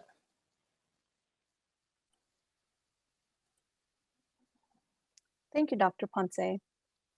And I also want to thank Dr. Shim for that wonderful presentation. It was, I agree with Dr. Ponce, it was very spot on. So thank you for that. So just to go a little bit deeper into our Kessler-6 that we use in the California Health Interview Survey. So it is a series of 6 questions. The Kessler-6 has been validated in clinical studies to be a tool to be used at a population level to get at serious mental illness. And it's been, we've been using Kessler-6 since I think, early on. And so we have a lot of data on the Kessler-6. And the 6 questions that are entailed in the Kessler-6 ask about how often do you feel nervous, hopeless, restless or fidgety, feel depressed that nothing could cheer you up, that you feel everything was an effort, and how often do you feel worthless. These responses are coded with a 4 for all of the time, a 3 for most of the time, a 2 for some of the time, 1 for a little of the time, and 0 for none of the time. And then these, the responses from these 6 questions are then summed and scored, and you get a range from 0 to 24. The Kessler-6 has been validated with a cutoff score of 13 or greater to be serious psychological distress as a proxy for serious mental illness, a score of 9 through 12, has been used by Dr. Projaska and looking at moderate psychological distress and showing clinical needs at that level. And then I'm calling the scores 1 through 8 mild psychological distress, which I think we all get from time to time. And then a score of 0 is no psychological distress. Next slide, please. We also look at access to mental health care with 2 questions. So we ask both about whether or not they've seen their primary care physician for problems with their mental health, emotions, nerves, or use of alcohol or drugs. We also ask, in the past 12 months, have you ever seen any other professional, such as a counselor, psychiatrist, or social worker for problems with your mental health? A no response to both of these questions is indicative of did not see any type of professional provider for their mental health, emotions, nerves, alcohol, or drug use, and this is what we consider unmet mental health need. And this I will be looking at in day 3 of the PEI forums. Next slide, please. And then, as Dr. Ponce mentioned, we have a number of social determinants that we look at.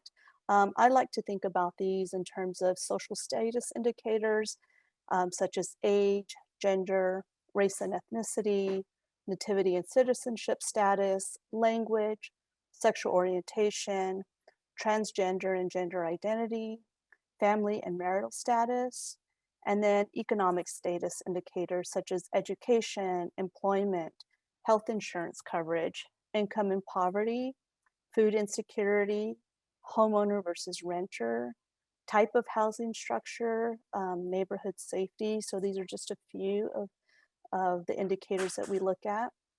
Thank you, Dr. Ponce. So before I present data on how CHIS can be used as a mental health surveillance tool in California and how it can be used to track social determinants, I must confess that before I applied to graduate school in public health, I really did not understand what public health was, other than food inspection. And even though I grew up and saw social determinants all around me, I didn't know that they had a collective name. While I learned many things during my studies, there was a parable about the upstream approach in public health and public policy that really solidified my understanding about social determinants and prevention in public health. And so I made a few adjustments to this parable that I'd like to share with you, but it goes like this. So there was a couple having lunch by a stream when they noticed a child struggling to stay afloat in the stream. With no one else being around, they decided to help the child. However, as soon as they got back to the shore, they noticed 2 more children in the water, and so each went after one child. While they were in the water rescuing those 2, 4 more children came down the stream. The couple started yelling for help, and soon another couple came upon them and noticed some children had flotation devices and others did not. So the new couple tied up some rope and threw them to the children with flotation devices so that they could help the other couple and rescue the children who were in the most desperate need of help. Then they would come back to help the children with the flotation devices out of the water. This worked for a while, but soon the children with the flotation device could not hold on to the rope, or the flotation devices did not hold up. So these children too were in need of urgent rescue. Exhausted by their efforts to help all the children, they called on friends to come and help. When their friends arrived, they asked, "Why do some of these kids have flotation devices and others do not? Maybe some of us need to go upstream and see why all the children aren't getting flotation devices." So the first 2 couple, being exhausted and needing a break, volunteered to trek upstream. Once upstream, they noticed a couple who were working hard to get as many flotation devices to as many children as they could, but they weren't able to get to all the children. "Aha," said the folks from downstream. "Thank you for your efforts up here. That was helping us for a while downstream, but it looks like you could use our help up here so that our friends downstream will be able to help more children down there." So they got to work helping this couple with getting more flotation devices to more children. But this time they tied rope to the flotation devices and were able to pull some kids to shore, leaving fewer kids that would end up downstream. The couple called to their friends downstream, and the downstream friends confirmed their efforts were helping, and they were seeing fewer children and needed less people power downstream. So a few stayed downstream and the others went to help their friends upstream. Next slide, please. While the flotation devices were working to save some children from going downstream, there were still too many children coming down the stream, so they called in more friends to help. When those friends arrived, they asked, who keeps dumping these kids in the water in the first place? I think we need to go upstream to see what's going on. Next slide, please. So a few folks volunteered to trek upstream to see why kids were ending up in the water in the first place. When they arrived upstream, they noticed 3 different villages on one side of the stream and a schoolhouse on the other side. One village had a wooden bridge that the children were crossing, and about once a week, a child or 2 would fall through the cracks in the bridge. Another village had a rope ladder that the children were crossing, and 2 to 3 times a week, a child would lose their grip or footing and fell into the stream. The children in the third village used the large rocks in the stream to jump across, and a day did not go by that a child or 2 slipped from the rocks and fell into the stream. The folks upstream called to the folks downstream and said, there are 3 villages up here and children are trying to make their way across the stream to get to school. That's why we're seeing so many fall in. One of the villages has the most children falling in and has an urgent need to have a bridge built so the children can cross safely. Another village has a rope ladder and needs a safety net until we can build a bridge for them too. The third village has a bridge, but the cracks in the bridge need to be patched up. So now I'd like to apply these upstream concepts to the public health prevention approach and how both approaches could be applied in mental health prevention and early intervention. Thank you, Inez. So here with public health prevention, we have the tertiary prevention, which I would consider downstream. It aims to reduce the consequences of established disease and disability. Next slide. Then we have secondary prevention, which aims to prevent the progression of disease and disability. And I would consider this a little bit more upstream approach. Next slide. And then we have primary prevention, which aims to limit the incidence of disease and disability in the population. Next slide. So I'd like to apply these concepts to the public mental health system. And I think the history of our public mental health system has predominantly focused on those with the most severe mental illnesses. Next slide, please. So I'd like to propose a public mental health framework for prevention and early intervention, where tertiary PEI aims to reduce the consequences of established mental health disorders and disability. A secondary PEI could aim to prevent the progression of mental health disorders and disability. And primary prevention and early intervention can aim to limit the incidence of mental health disorders and disability in the population. Next slide, please. And so I'm proposing to use CHIS for mental health surveillance for PEI efforts, where we look at those with mild psychological distress for primary PEI, those with moderate psychological distress for secondary PEI, and those with serious psychological distress for tertiary PEI. Next slide. So when we look at CHIS data, this is data from 2018, so this is before COVID.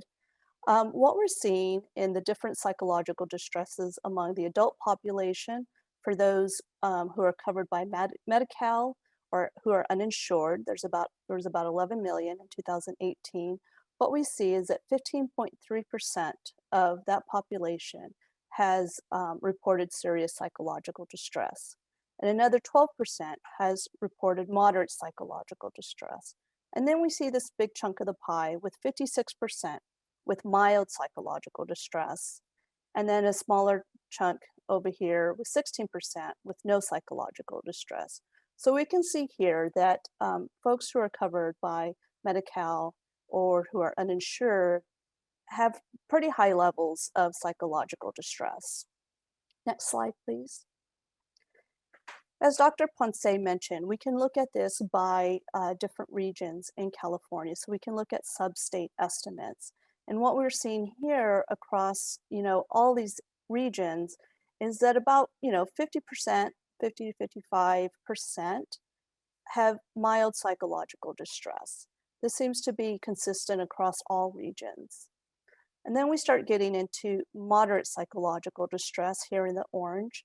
And we're seeing that we start seeing some differences where we have about 16.4% in the Northern and Sierra counties having moderate psychological distress, down to 9.9% in the Bay Area counties. And then when we look at serious psychological distress, we also see some variance with a high of 17.4% in the Northern and Sierra counties. And then we have a lower percentage, again, actually in Central Coast counties with 12.8%. Next slide, please.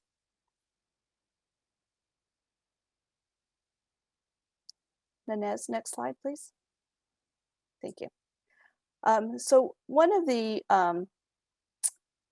indicators that we can look at is gender. And what we see here is that female adults, again, who are under Medi-Cal coverage or uninsured, my percentages dropped off here, but what we see is they're more likely to have serious psychological distress than their male counterparts. For moderate psychological distress, these were not statistically different. And so again, we're seeing, similar rates of moderate and mild psychological distress by gender. But when it comes to serious psychological distress, we're seeing more women. Next slide, please. When we look by age, we see here that younger ages is a risk factor where they have 23.8% with serious psychological distress compared to age 65 and over with 4.7%. And again, increases in moderate psychological distress. And then the mild psychological distress, again, is pretty consistent across all the groups. So what is it that's happening with this young adults that we could be intervening? Next slide, please. Here we looked at by race and ethnicity. Here we see the Asians overall have lower rates of all psychological distress. And the group with the highest of serious moderate psychological distress is non-Latino whites. And the group with the largest mild psychological distress is Latinx folks. And so again, we have to ask ourselves, it's not, as Dr. Shim said, it's not that these people are doing anything different that's creating, these higher rates of psychological distress, but something in their environment, something, other social determinants are playing a role here. Next slide, please. By citizenship status, we see here that among those who are foreign-born, having naturalized citizenship is a protective factor for serious psychological distress. Then again, by US born versus the foreign born, what we're seeing is that being US born is a risk factor. So again, what are the things that are happening in our social environment that's creating these differences? Next slide, please. Here we look at by English language proficiency. So among those who do not speak English, we see that speaking English very well is, these actually look a little bit turned the opposite way of what we would expect. And so you have to ask yourself, why is it that speaking a foreign language would be more of a protective factor than being an English-only speaker? What is it that's causing risk in English-only speakers? So again, you know, there's lots of, you know, a lot of more research that needs to be done to unpack why these disparities are happening. Next slide, please. Thank you. Here we looked at by educational attainment, and we see that those with some college education actually had the highest rates of serious psychological distress at 21.7%. And again, why is it that they're experiencing more distress versus somebody who has less than a high school education that's 10.6%? You know, so much that needs to be unpacked in these, in this data. Next slide, please. Here we look at family type, and we see that compared to the single group versus marriage is a protective factor. However, when you include children, you see that there's a slight increase of distress for married folks with children. For those who are married with children, probably no surprise there.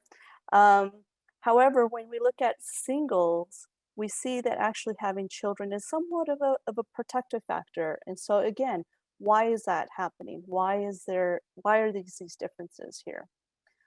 Next slide, please. So in summary, what I'd like to leave you all with is how do our social values, our social hierarchy, our policies, how do they influence these social determinants? Because as we look at this data, we see that protective factors are being male, older age, Asian, Latino, Black culture, US citizenship for foreign born, knowing a foreign language, speaking a foreign language, being married, having children if you're a single adult, versus risk factors of being female, being a young adult. Maybe there's something going in the non-Latino white culture that's creating a lot more distress. Lack of US citizenship for foreign born. Some college, being single, and children for married adults. Not to say that these are Black and white protective and risk factors, but what may be contributing to those? What are some underlying social values and social hierarchy that could be influencing why we're seeing these differences the way we are?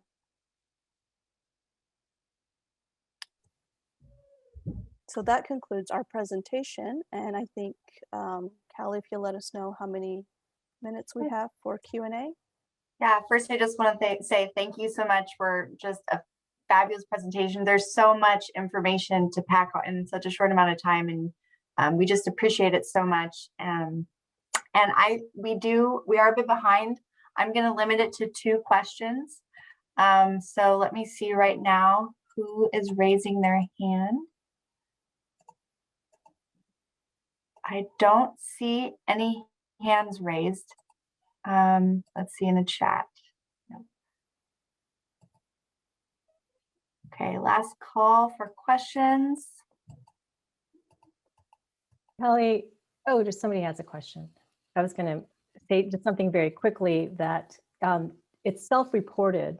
So it's not unusual to see that people who can detect who have higher education or who may be US citizens may be more likely to report, for example, experiences of discrimination or psychological distress. So there is that possible bias, but there are other questions in CHIS that we could explore. As I had mentioned, the adverse childhood experiences and the positive childhood experiences that actually get at objective questions of, did you grow up in a household where a parent was in jail? So that's, I think, something that we could explore in the future with the data. So sorry, I see. Aiden, I think. Yeah. Yeah, I think you actually may have just answered my question, because just looking, I've worked with, all those populations, and when there's like a self-reporting, for example, I've lived here pretty much most of my life, but I'm actually an immigrant. So I know that in my culture, they're less likely to express distress because, you know, we just kind of keep it moving. Right, So right, I'm right. wondering about that, like how do we, if there was a control for it. So I think you mentioned it. You mentioned it. Yeah. Thank you. Okay, it looks like we have one more question. Elena? Hi, I had a question. So you showed your data dashboard. Did you provide the website for that dashboard as well, or? I did, but I'll put it in chat. I'll put it in chat for you, Elena. Thank you. Thank you. Thank you, Dr. Ponce. Okay, well, again, just remember if you had a question, there will be opportunities to kind of revisit some of these topics and perhaps more deeper discussion during our breakout group. So hold on to them for then. So I am going to move along quickly to our final presenters. We have Miss Hillary Conrad and Mr. Michael Williams. Ms. Conrad is the manager of the Prevention Network Development Unit within the Office of Child Abuse Prevention of the California Department of Social Services. In addition to her 6 years with OCAP, Hillary has worked as a child welfare for over 10 years for nonprofits, the government, and private entities. Her passion is to change systems to invest in an upstream approach. Her current projects include creating a model and process for cross-sector prevention planning and working on the Family First Prevention Services Act planning and implementation team. Mr. Williams is the Strategies TA co-director at the Child Abuse Prevention Center in Sacramento. Michael has more than 2 decades of experience in organizational leadership and service to families in the foster care, early childhood, and disability services fields. Michael serves as the Equity Committee co-chair for the California Essentials for Childhood Initiative and recently advised the National Family Support Network in the development of the revised standards for family strengthening and support. Welcome, Ms. Conrad and Mr. Williams. Cody, I believe we have their slides ready to go. If you can post your slide.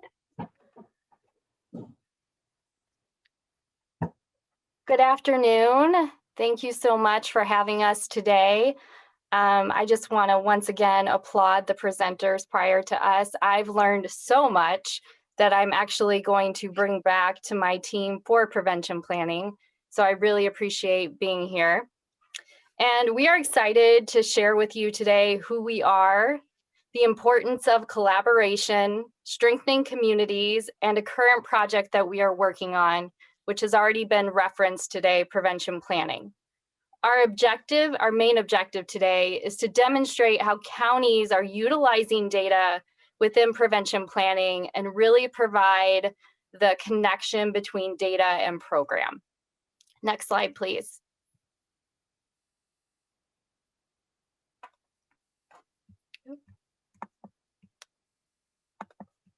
To start, I want to share with you a little bit about our organizations and why we do this work. The Office of Child Abuse Prevention has the vision of changing statewide systems to become integrated and focused on providing safety, permanency, and well-being for children, families, and tribes. Our work is guided and centered on strategies of engaging with the community, promoting equity and access to resources to enhance the social determinants of health, and advancing prevention partnerships. And Michael, my partner's organization Strategies TA is very similar to our vision and mission, and I'm going to toss it to him to share a little bit about Strategies TA. Sure. Thanks, Hillary, and hi, everyone. Yeah, thank you for having us. I hope what we share will kind of give a picture of doing this work in the systems on the county level and how data plays a role in that. Strategies TA. Strategies is a program funded by the Office of Child Abuse Prevention, and it's been around for 20 years. In its latest iteration, Strategies TA, we're very focused on assisting counties develop collaborative child abuse prevention plans. very focused on the primary prevention. That was really described well in the last session. We'll speak a little bit to our values down the road, but we're part of executing the mission and vision of OCAP. And so our mission is pretty much the same with a focus on the work with counties. Okay. Next slide, please. We are presenting together today not just because we have a similar vision and mission, but also because we are dedicated to sharing the benefits of investing in primary and secondary prevention. Primary and secondary prevention efforts are activities, programs, and services that are focused on children, families, and tribes prior to entry into various systems, which we heard about earlier today. Services that are focused on child well-being and also preventing child maltreatment. Strategies TA and OCAP have joined together to support county teams that are interested in creating these integrated systems and collaborating to achieve stronger communities for children, families, and tribes. Next slide, please. To start off today, we're starting with a visual, and I just want you to think about the words that come to mind when you see these images. Just give you like a second. For us, these images represent the opportunities that are uncovered from dismantling organizational silos. They represent what we want to see happen by creating integrated systems. We continue to work in silos that are holding us back from something greater. If we could start converging our silos through the connection of agencies, we would have all the pieces of the puzzle. Different perspectives could come together to develop innovative ideas and solutions to problems that were previously too massive for one agency to solve. Why do we stay in our silos? Who here has been in a collaborative process? I've been in a few, and I have to say, sometimes I want to pull my hair out. It's not an easy task at all. It's challenging to understand the language, the culture, and the structure of other organizations. But if we can complete the balancing act and start opening our doors to each other and simply start those conversations, we can creatively change how systems work. Next slide, please. What do we want to address? What is affecting our communities? We've already heard about ACEs earlier today, and we've also talked about risk factors within community. So several years ago, we heard about the idea of ACEs, and since then we've learned so much more, particularly as it relates to brain science, how individuals learn, process, and store information. We have learned more in terms of trauma affecting behavior and the long-term outcomes for health and productivity. And we have also learned the financial costs of ACEs. Today, we know that ACEs have grown beyond the home environment, and we must also take into consideration the community environment and move further upstream. This is another indication of why it is imperative that we shift further upstream and focus on primary prevention and improving the social determinants of health. Next slide, please. Actually, before we go to the next slide, go ahead. I wanted to speak to this a little bit too, that I don't know if folks have seen this graphic. The original source is Dr. Wendy Ellis at the Milken School of Social Work or Public Health at Washington University. And I think it represents the meeting point of dealing with individual distress and the social determinants of health. And for us, it's an important connector because we're working with county system level leaders on exactly where our work affects the conditions and the primary prevention that impacts families and all of the ACEs that we know about. Now we can go to the next slide. And I'm not going to go into the social determinants of health because we've heard about this several times, but I just want to say that this is just emphasizing that improving the social determinants of health really leads to strengthening communities and addressing those ACEs and adverse community environments. And next slide, please. How do we do this? What we need to do is we need to build protective factors within our families, tribes, and communities. We need to start focusing on not only providing evidence-based practices that increase the capabilities of families and tribes that are at risk, but also prioritizing increasing access and quality of services to all children, families, and tribes.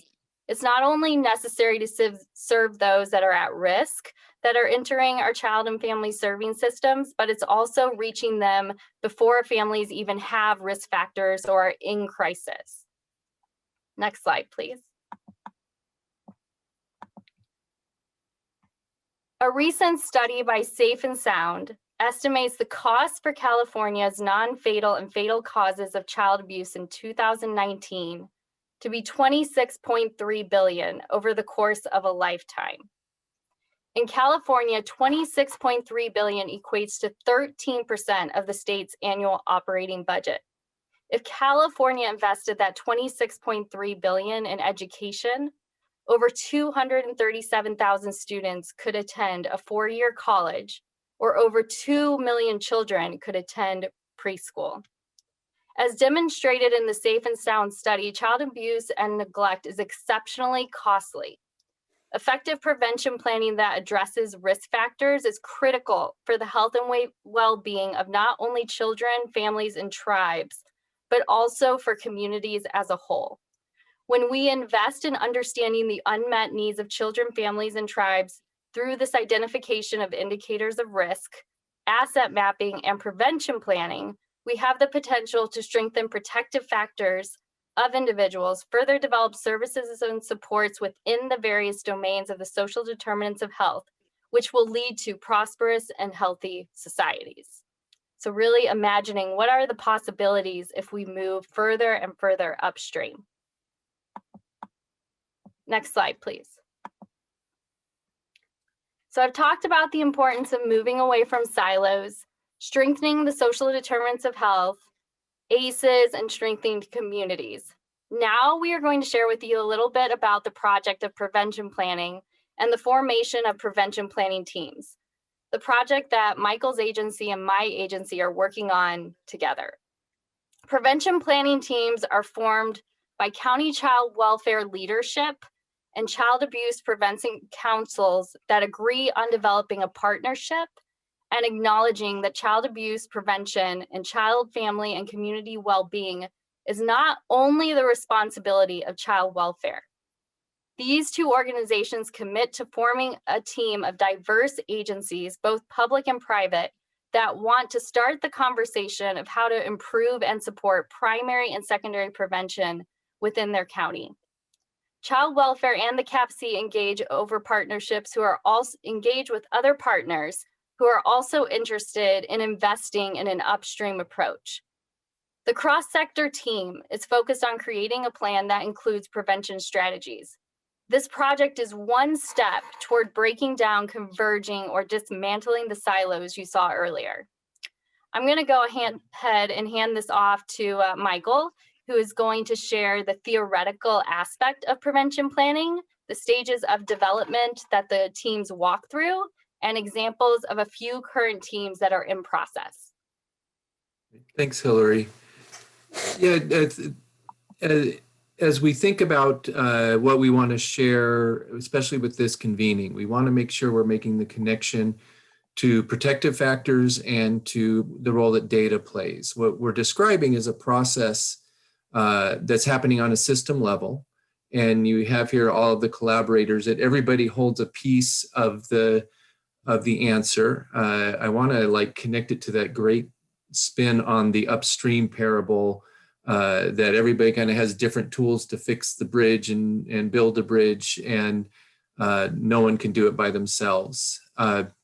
So in each county so far, well, I'll go back to 2019, OCAP and the Prevention Cabinet of the County Welfare Directors Association and Strategies co-hosted a summit that invited county teams to come together and begin working on prevention planning. And over the 2 years, Hillary's team and Strategies has helped those counties develop plans that that get at moving the needle on child abuse and neglect, with the understanding that looking at, and the other thing I'll say about working with counties is so much of the work that is done is administered at the county level: child welfare, child abuse prevention, first fives, behavioral health, public health. So each county is going to look at data and look at protective factors in their own way. Some very focused on social determinants of health, some focused on protective factors, especially the family protective factors that are put forward by the Center for the Study of Social Policy, and also I always forget, the group called Friends, the Children's Trust Funds. So whichever system you choose, it's either 5 or 6 protective factors. So why don't we click ahead? So this is our theory of change. I know it's kind of small, but it's it kind of shows the flow of the support we provide to the county planning process and what we want to get out of it. And so I think if we click again, my animation will work. So this is the phrasing of the theory of change. If the OCAP and strategies TA provide supports employing well-matched values, relationships, information, data, and tools to support collaborative prevention planning in California's counties, then counties will develop and implement actionable plans and sustain collaborations. So we're about halfway down the flow here. That will create aligned networks, responsive, accessible systems, and engage communities, which will support and strengthen families, thereby reducing child abuse and neglect. So we think through what is it we're wanting to create, and we work with each county on thinking it through. We recently had a conversation with the Collaborative Essentials for Childhood initiative in California, and they pose a really important question. What data you measure, how you measure success depends on your theory of change. What is the change you want to create? And what are the conditions you're going to change to get there? And that's when that determines what data you choose to measure, the ones that best track progress towards the change you want to make. So another click, I think we'll make that disappear. And then another click will make another thing disappear that I won't go deeply into, but this is basically, in fact, there, it's back, okay. So this fleshes out kind of our intervention in the theory of change, the values, relationship, information, and data. The values are the values that we've developed as strategies TA, consistent with OCAP: accountability, equity, collaboration, community voice, and being strengths-based. And then our services are there to support the relationships and the data and the tools needed for counties to do this work. And so we have to take this broad approach and customize it to every county. Okay, next slide. So this kind of shows how our outcomes are aimed towards statewide outcomes.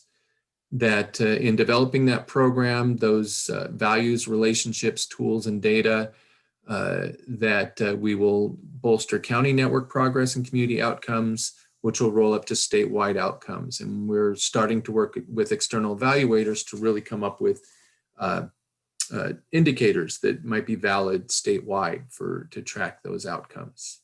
Next slide. So right now there are 19 counties doing this prevention planning. There are 22 who went to the summit, 3 stepped back, mostly often due to turnover at the child welfare, CAPC, and then COVID in the last year. And these are the stages we guide them through and then help determine the deliverables of our work.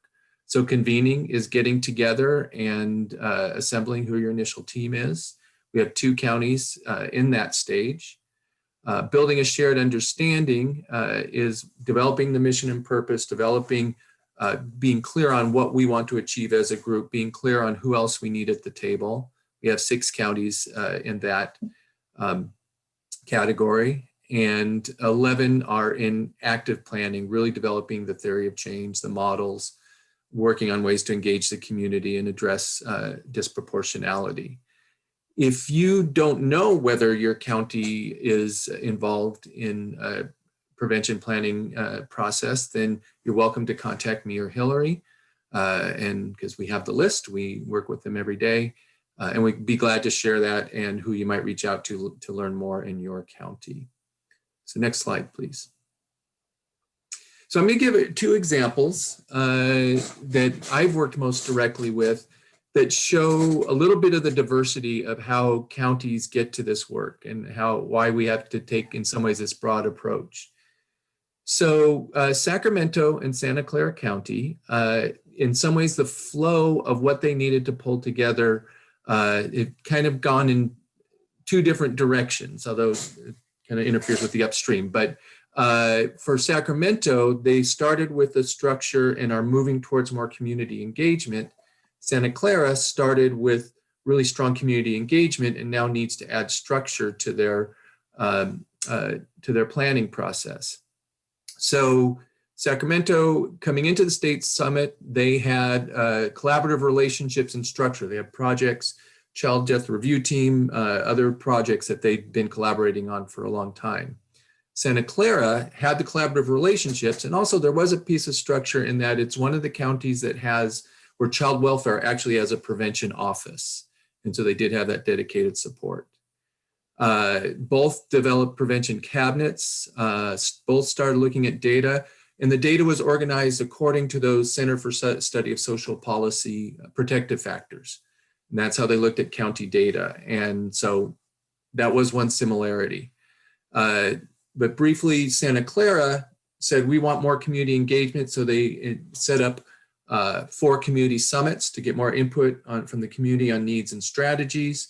And then the next step will be to work with the Child Abuse Prevention Council and the partners on creating a structured plan.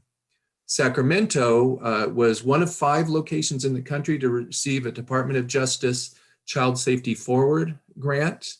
And that added structure and a lot of supports to structure right away. And so they're very focused with the system leaders really doing a lot of work to get on the same page and create planning products. Part of that planning is to develop some of the community engagement that Santa Clara has already done. So it's again, an illustration how different counties, it's going to show itself in different ways. The data in some ways will be similar, but got at in different directions. Next slide. And this is a sample. This actually, the content of this is not so much of the visual as OCAP has developed a dashboard, and we work with each county on developing a dashboard. Again, it depends on their priorities around mapping assets and then also setting targets for change. And I don't know if there's anything else you wanted to say on this, Hillary? No, we can go ahead and move on. Okay. Okay, I'm going to shift gears for a second, and I know that we're running out of time, so I'm going to be brief and just share a little bit about the story that led to the creation of our prevention data dashboards. What happens is county child welfare and probation both work together and go through a 5-year systemic change process. And during that process, they're looking at federal measures for child welfare and probation outcomes, but they're focused on kids that are in the system.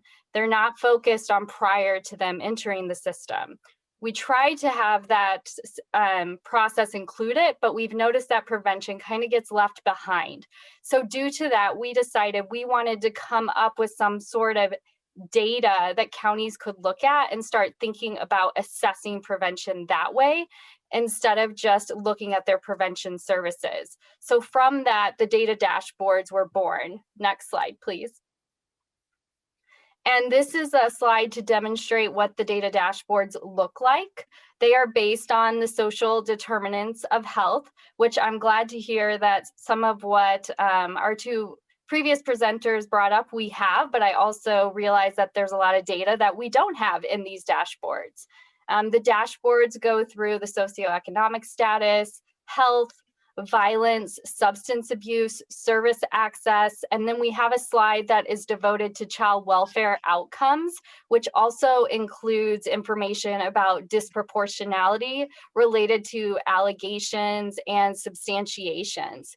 The purpose of these dashboards was really to make it easier for counties to start looking at data by putting it all into one place.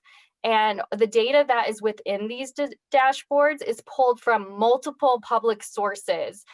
So I could start listing them off, but it will take a really long time, so I'm not going to go there. Next slide, please. Finally, the lessons that we've learned. We have learned a lot, so much. Number one is that we are looking at deficits, where the reality is that we could start looking at strengths that are in the community as well. So that could be something that we could change for the dashboards. We also currently don't have a mapping system for our dashboards. It's just based on the overall county. And we've heard from the counties that they would appreciate having information by zip code so they could look at different neighborhoods. They've also asked for a way to compare their information for their county to another county or their particular region or California as a whole. So those are the directions that we want to move. And we also want to really help the counties take away the stigma of data. I have to admit, I'm not a huge fan of looking at data. It overwhelms me. So we need to learn how to teach the counties and the teams, specifically the prevention planning teams, the importance of data, and they really need to use that data in order to determine their priorities and which social determinants of health to focus on within their particular counties and communities. And finally, we started to talk to other departments. We should have talked to other departments before we even created the dashboards, but we were on a tight time frame and decided to take it on our own. So now we're kind of stepping back and realizing which other partners that we need to engage with to develop more comprehensive dashboards. And then next slide, please. And finally, I just want to say thank you so much for having us. And we hope that we were able to inspire you about the importance of dismantling and breaking down and busting silos and moving more towards an integrated system. And I just want to leave you with a quote from Nadine Burke-Harris, that anything and everything is possible and nothing is impossible. And Michael, if you wanted, I don't know if you had a few words. No, just thank you. I hope this is a good complement to some of the deep information you're getting on health outcomes and data. Just kind of a picture of the complexities and the possibilities of creating collaborative solutions on a county level and a statewide level. Thank you so much to you both, and thanks to all our presenters. It definitely provided a well-rounded sort of definition of social determinants and risk and protective factors, how we measure it, and then what we do with that data. So thank you all. We are running behind. I'm going to allow one question, and please remember that there will be time during the breakout groups because we have I really want to make sure we have time for a break because we have something to offer you during that time as well. So let's see, one question. I'm going to just see who's raising their hand. I don't see any hands raised. Am I missing? One of the questions from the chat is about the Department of Social Services participating in the Open Data Access Portal. Hillary, I don't know if you could share any participation in that portal. You know, I think we were actually creating these dashboards at the same time the agency was creating that portal. So we did not participate in the creation of that portal. When I say we, I mean the Office of Child Abuse Prevention. It is possible that other departments within social services did. Thank you. And then also, if you could please repeat how to find out if the county is participating or if there are local contacts that folks can reach out to for their Department of Social Services partners. They could actually reach out to Michael or I directly, and we can put our information in the chat. Thank you so much. Yeah, as a general rule, because sometimes who's holding it in Department of Social Services might not be clear. Every county has a child abuse prevention council, and we do have information on how to reach those as well. But in your county, you can look up the Child Abuse Prevention Council. So I do apologize. We're going to cap it at that. I really want to give just a moment to allow Carrie McQueen to just introduce a video that we will be offering during our break. It's very short. So if Cody, if you could put up her slide, I'm going to let her take over. Hello, thank you so much. So yes, as Kaylee said, my name is Carrie McQueen. I am the executive director and founder of Art with Impact. And we work with MHSOAC throughout the state at dozens of colleges and universities doing early intervention work based on art. So using art as a way to explore mental health in a more emotional way than just facts and figures, and then exploring how that can intersect with our own lives. So what we do at these events is watch films and talk about them. So as an offering for you today, we thought we would do something similar. The film that we are sharing today is called Crooked Beauty. It's a beautiful piece by Ken Paul Rosenthal. He is a San Francisco-based filmmaker, photographer, and educator. As you'll see in this film, his work really demonstrates his inherent respect for the things that he's filming and the people that he's filming. Something that I love is that exemplifying this, he refers to his art making as harvesting as opposed to shooting or capturing or recording. In the film we're about to see, Crooked Beauty, it's a poem-based documentary. It chronicles artist activist Jax McNamara's transformative journey from childhood abuse to psych ward inpatient to mental health advocate. And Jax really uses a lot of different tools for talking about their journey of mental health. So the link is here on your screen. It's artwithimpact.org/film/crooked-beauty. It's a few minutes long. And when we come back after your break, and it's also in the chat. Excellent. Thank you, Kaylee. After the chat, in our breakout groups, we're going to have an opportunity to debrief a little bit and talk about how this was for you. So I invite you, as you're watching, to notice yourself, notice how you feel, what you think. Do a little mini meditative exercise with yourself. And when we come back, we can explore those reactions together. Thank you, Carrie. Okay, everyone, we will actually come back around 3:05 just to make sure you have enough time to stretch and recharge and watch the video as well. So we will see you at 3:05. Okay, I hope everyone is starting to come back in and that you all had a nice break and were able to watch the video. So for the remainder of today's forum, we are going to break out into 2 smaller groups, which will be randomly assigned. Just so you know, half of you will be leaving the main session to go in a group. That will be group 1. And the rest of you will actually remain in the main session where we will have closed captioning available. So if you need closed captioning, make sure that you end up in the main session for group 2. Chat will be available, so you're welcome to comment in that manner should you wish. Again, video is encouraged but not required. And just remember that the breakout sessions are also being recorded.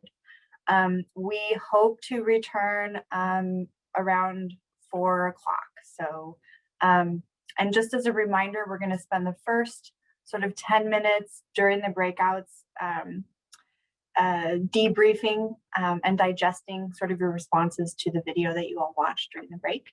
And that will be led by our partners from Art with Impact. So Kara, if you could please start sending people to their groups and we will see you there.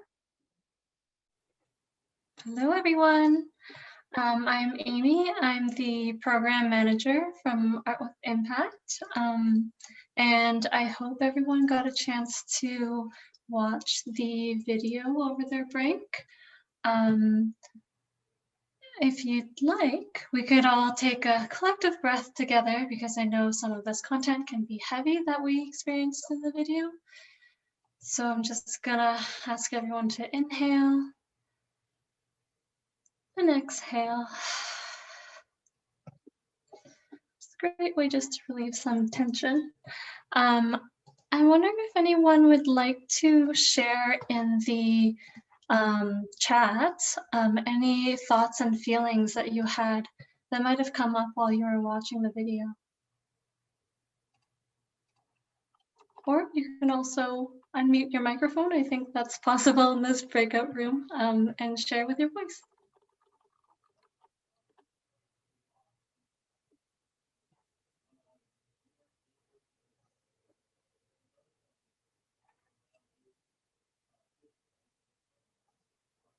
Oh, I see someone has their hand raised, Jess, but I'm not sure if I can unmute you, so I guess. I can unmute myself. I just wanted to make sure I wasn't jumping on anybody's spot. But yeah, I thought it was a really beautiful encapsulation of a moment. The first part reminded me a lot of poetry and actually made me want to like pick up a paintbrush and do some art. And I do think, you know, as mental health workers, we have a responsibility to help people as individuals, but all too often we do put them in this position of saying there's something wrong with you that we need to fix. So it's a good reminder that we don't have to view it that way. Yeah, thank you so much for sharing that.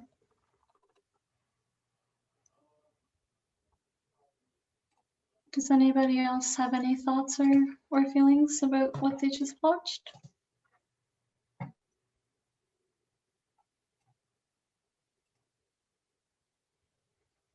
I thought something that was really thought-provoking was when they talked about how when you dismiss something as only a biological disorder,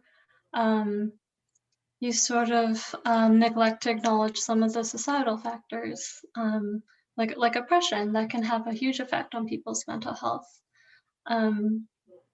Yeah, that was for me was really, really meaningful to hear.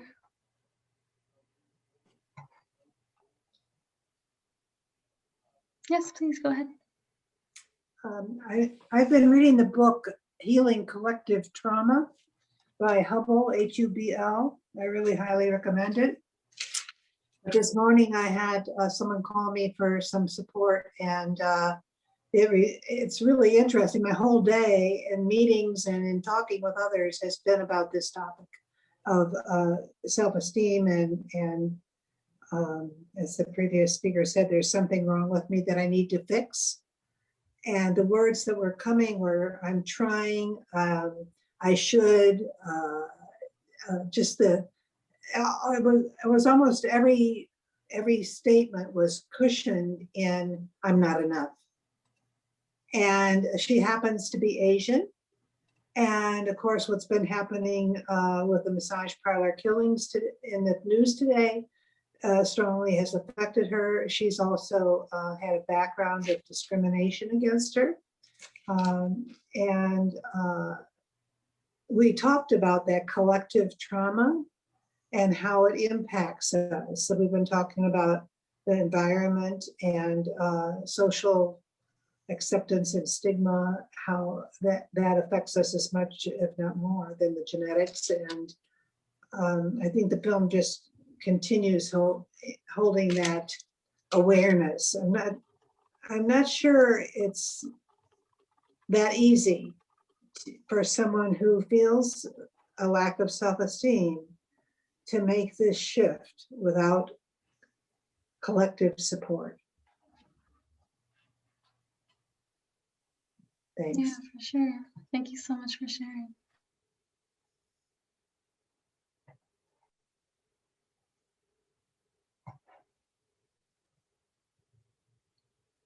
Would anyone else like to share anything on top of the super meaningful contributions that have already been shared?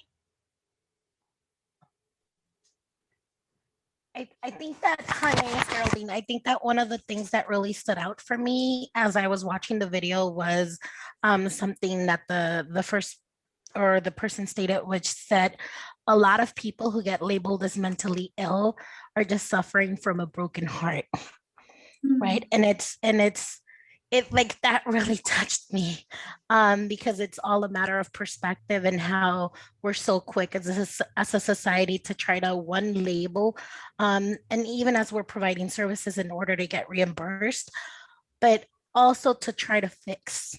And we say, you know, you've got to build self-esteem, you really have to look at your inner self and, you know, really accept yourself for who you are.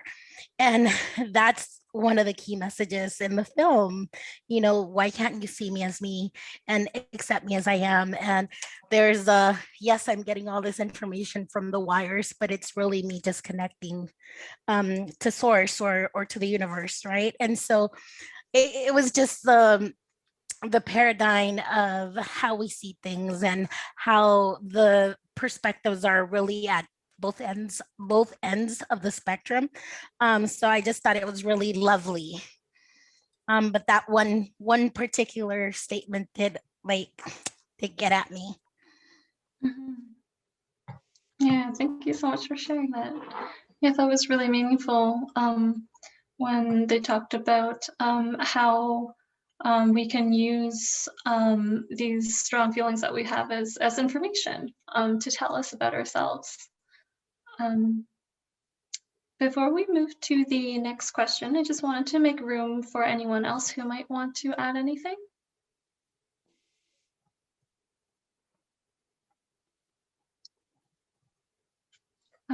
Okay, so if we could move to the next slide, that would be great. Thank you.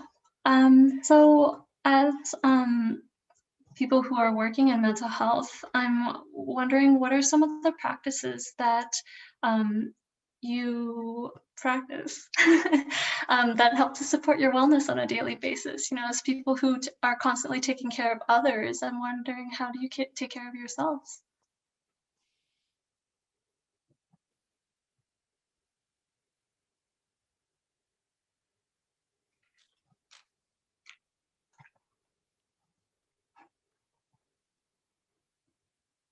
And this can be something that you're just recently trying, maybe because of the pandemic and circumstances, or it can be something that you've been building on for years.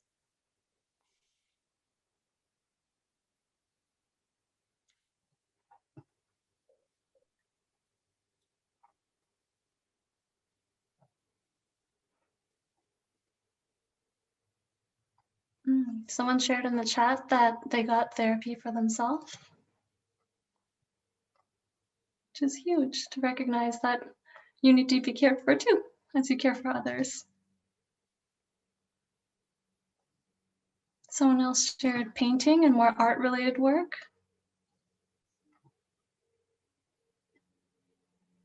Someone else shared getting enough sleep. That's been huge. I've been really bad at that.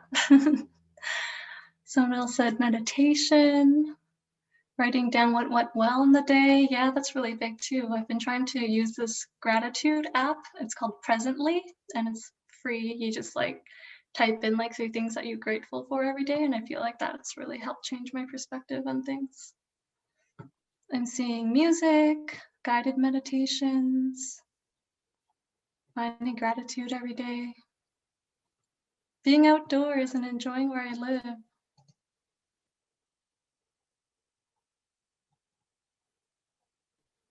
A brisk walk. Lovely. Making time for myself to do things that I want with my time. Yeah, that can be so hard to balance right now with everyone working from home and those lines being blurred so much more than before. Pets. Oh, I'm super jealous of whoever has pets. Knitting. Awesome, yeah, creative hobbies.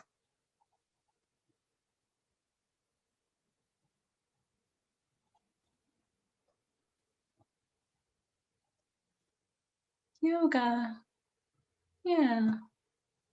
I've just recently tried to pick that up with these like daily 10-minute morning yoga things, and it feels like a nice a nice way to gently introduce myself to it. And staying committed is easy when I see that it's only 10 minutes. Drinking enough water throughout the day, that's huge.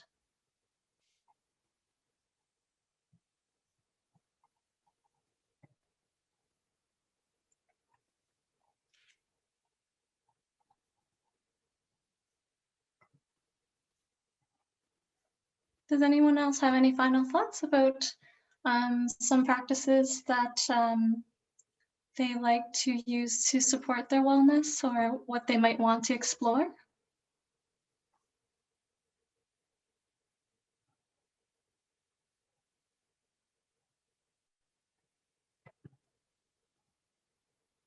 Great. Well, thank you so much for sharing everything that you have. And I really hope you enjoy the rest of your training session. Thank you, everyone. Thank you.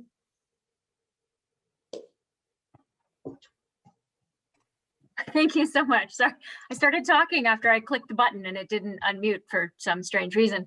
Hi, everyone. Welcome back. Welcome to our little breakout group discussion.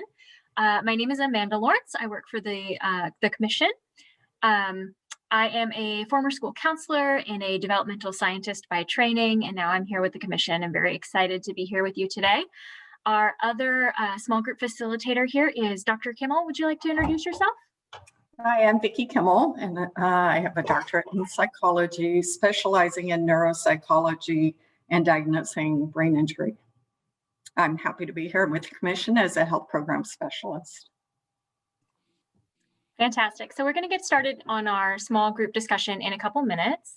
I do have questions. I'll put up this first one so folks can look at it. Just really quickly, I do want to remind everyone that we are recording and that we would like to adhere to the community norms that we discussed, that were discussed at the beginning of the presentations this afternoon. So making sure we respect others' opinions and pronouns. Reminder that the chat is now open should you feel so inclined to use it. I think a lot of you did during the film debrief, which is fantastic. That'll be open through our small group discussion, our breakout session here. We will be posting these questions, and then if folks, want to jump in, we will try to remind folks to stay kind of on the topic and remember that what we're looking for are actionable items. What can the state do? What kind of data can we look at? Where can we find data? In order to build from here. And remember, we do have 2 more forums, so feel free to join in those as well. We're not going to do individual introductions, but if when you speak, you could say, hi, I'm Amanda from Yolo County, or hi, I'm Amanda from the commission. Those would be examples for me. So where you're from or what you do, just a brief something. So our note taker, hi Marcus, can get that down so that we know who said what. And also as a reminder, a written summary will be made available through our website once we can get those summaries made. Are there any questions before we jump into the discussion questions?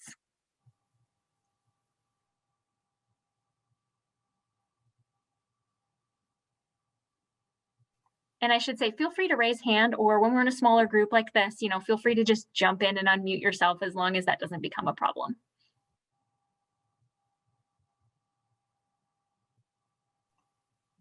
Dr. Kimmel, do you have anything to add to my little introduction before we get going? No, please go ahead. Thank you. All right. So in case anybody can't see the screen for some reason, what we have here are our first couple of questions, which say, what key social, environmental, health, economic, and demographic factors should be considered to identify mental health needs and strengths of communities? We have a second question that says, how are these factors measured? And what data sources are currently available at the state and local levels? And we would love to hear your thoughts.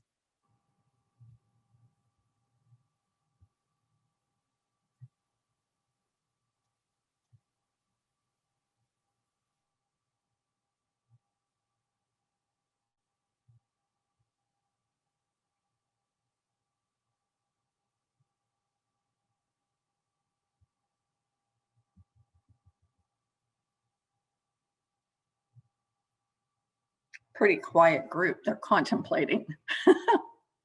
Feel free to jump in. We'd love to hear your thoughts.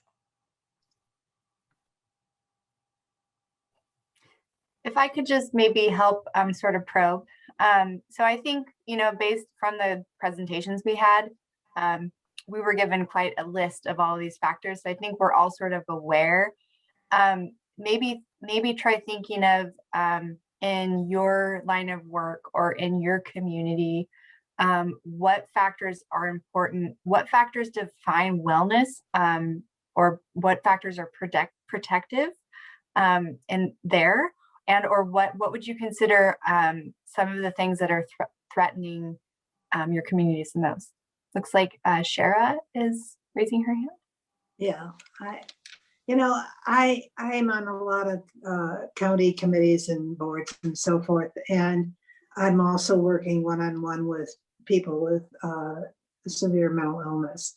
And what I'm constantly faced with is the disconnect of data from the stories of the individuals.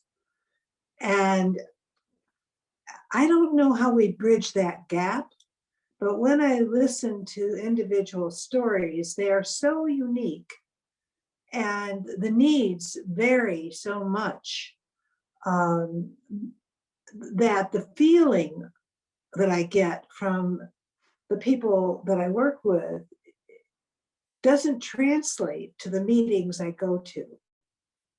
So I know that there's a lot of data on homelessness and poverty and substance use, etc.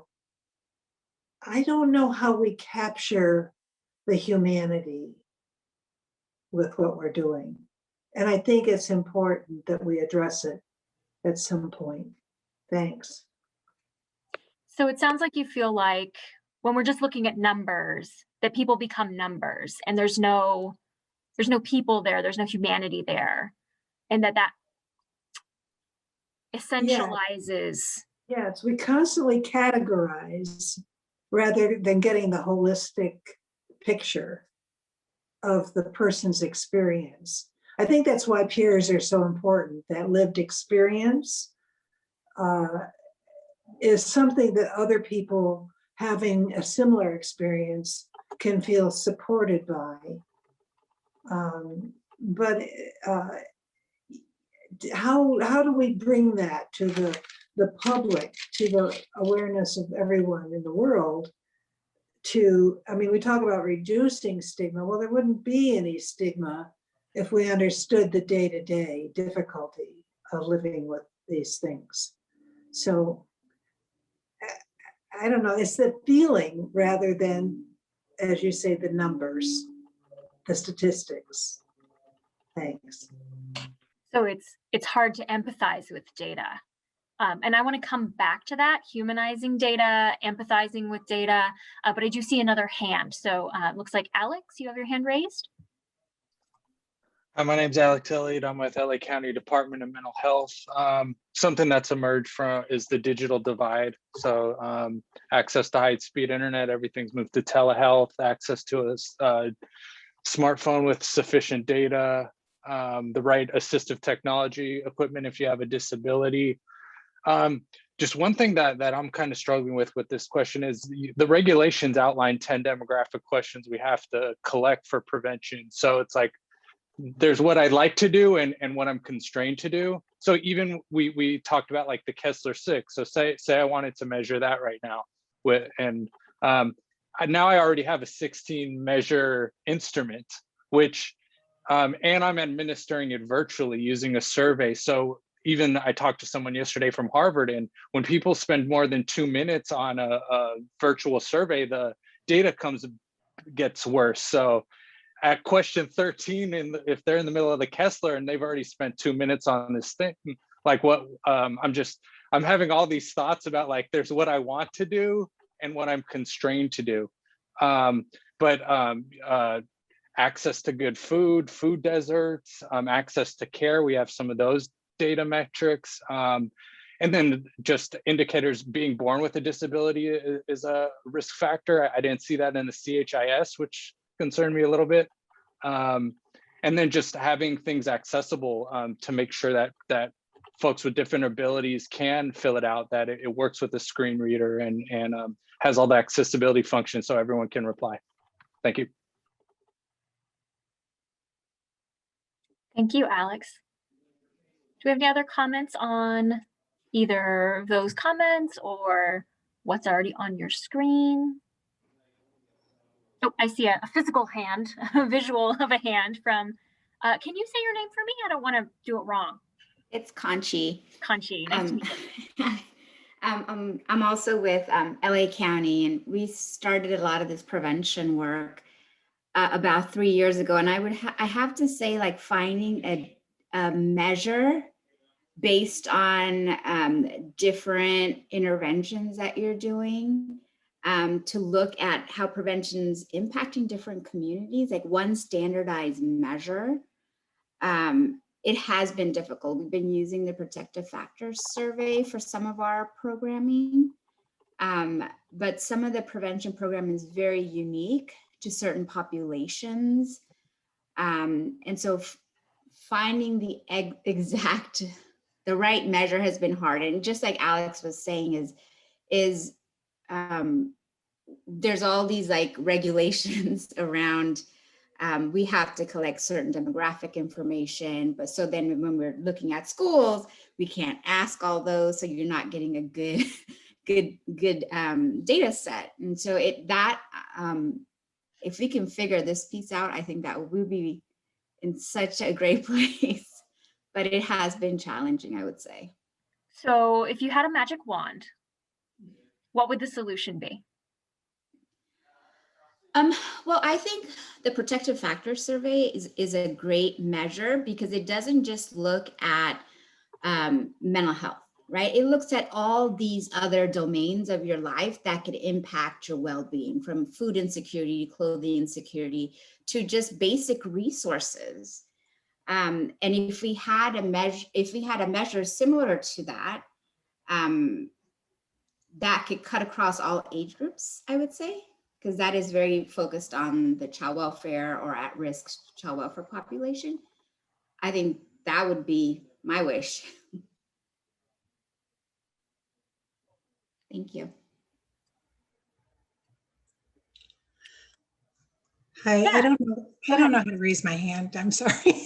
Well, I see you and you're talking, so we're good. Yeah, I work at LADMH with Conchi and Alex and Jess as well. But one thing that struck me is earlier somebody said that the data is really focused on needs and deficits rather than strengths. And this is phrased strengths of communities.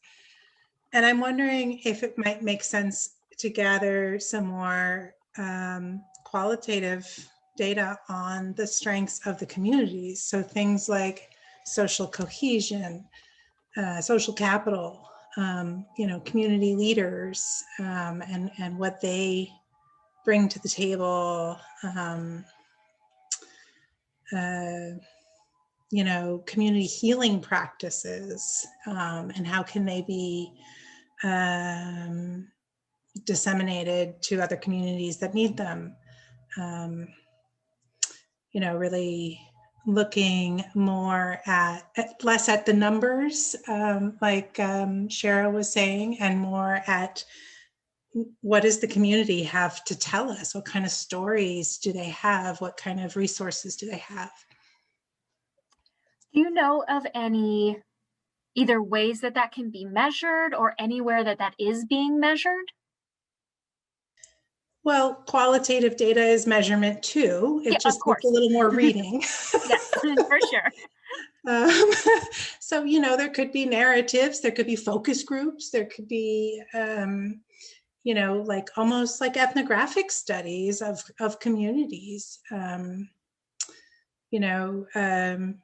really just more procedural and like a storytelling sort of approach, I think would be a really nice way. Like LA County in particular, we have these pockets of social capital. that really gets overlooked as a resource, I think, in my opinion. I don't know, Conchi or somebody else might have more to say about that, since they do more of the programmatic stuff. I do more of the outcome measurement. But it seems to me that there's a lot of resources there, and they're just not being displayed properly because the state wants the numbers. Yeah, and I think that that's similar, you know, to talking about the dehumanization of the data, right? The data boils down to numbers. It's not, you know, it's hard to paint a picture of a community, a picture of an individual, when you're just looking at, you know, data on a website, right? So that is a challenge. Just looking at the time, I'm going to scooch to the next question. Although, of course, you know, the discussion can go in any of a variety of ways at any variety of points in time. But I'm just going to scooch and we'll see how it goes. So the next one says, oh, yep. Sorry. Yeah, Dr. Padilla Frosta. Yes, before we move forward, I just wanted to comment on this, you know, the idea of the, you know, dehumanization of the data. And I agree, like data can only tell so much, but if you know, use both the quantitative data with the qualitative data, I think that has more of an impact because it brings that personal aspect to the data. And so I think, you know, I'm not sure how this will be possible, but I think they have to go hand in hand. I fully agree. And I think there's research showing that, you know, showing people data, people don't and tend not to have, like the public in general, tend not to have like an empathetic reaction. But when you look at data and then have a story about a person that is reflected in that data, that can really humanize the data again, and help with folks connecting with that data. So I totally agree with you. I'm going to move on to the next slide, which says, what opportunities exist to disseminate population level data to guide the planning and delivery of programs and services to reduce mental health risk, bolster resilience, and ensure timely support as mental health needs emerge? So basically, what's already happening, if anyone's aware of anything that's already happening in communities across the state, that help guide the planning and delivery. So CHIS was one example of this, but if we know of any others, or again, you know, things that might be helpful that maybe don't exist.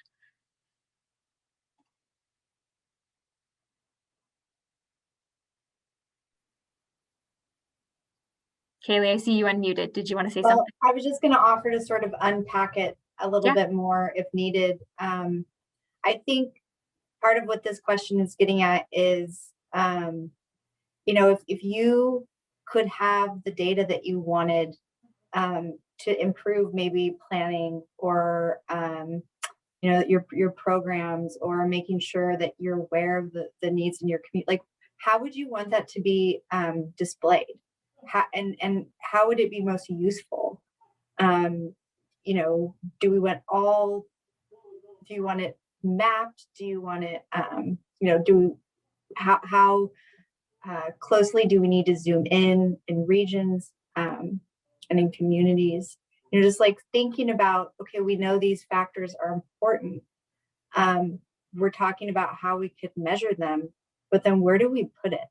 And, you know, we're lucky. I mean, everyone says, you know, dashboards, and that's one opportunity, but like maybe there are others.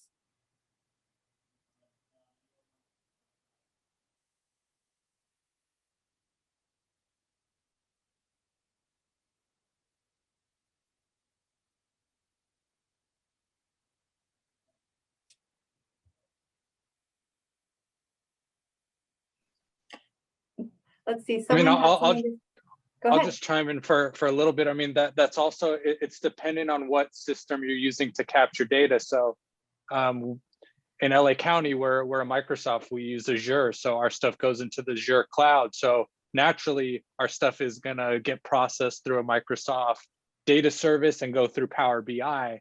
So there are some constraints based on your county, but at the county, they have open data through the assessor's office that has some good metrics that we can all see.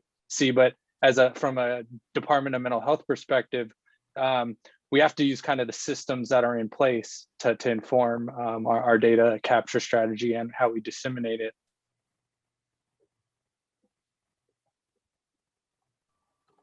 And Kirsten shared something in the chat. She said, I think it is also very important to provide context to or story behind the data to give more life to the numbers. This could include individual stories or community stories. It's a really important topic. Do you want to share more?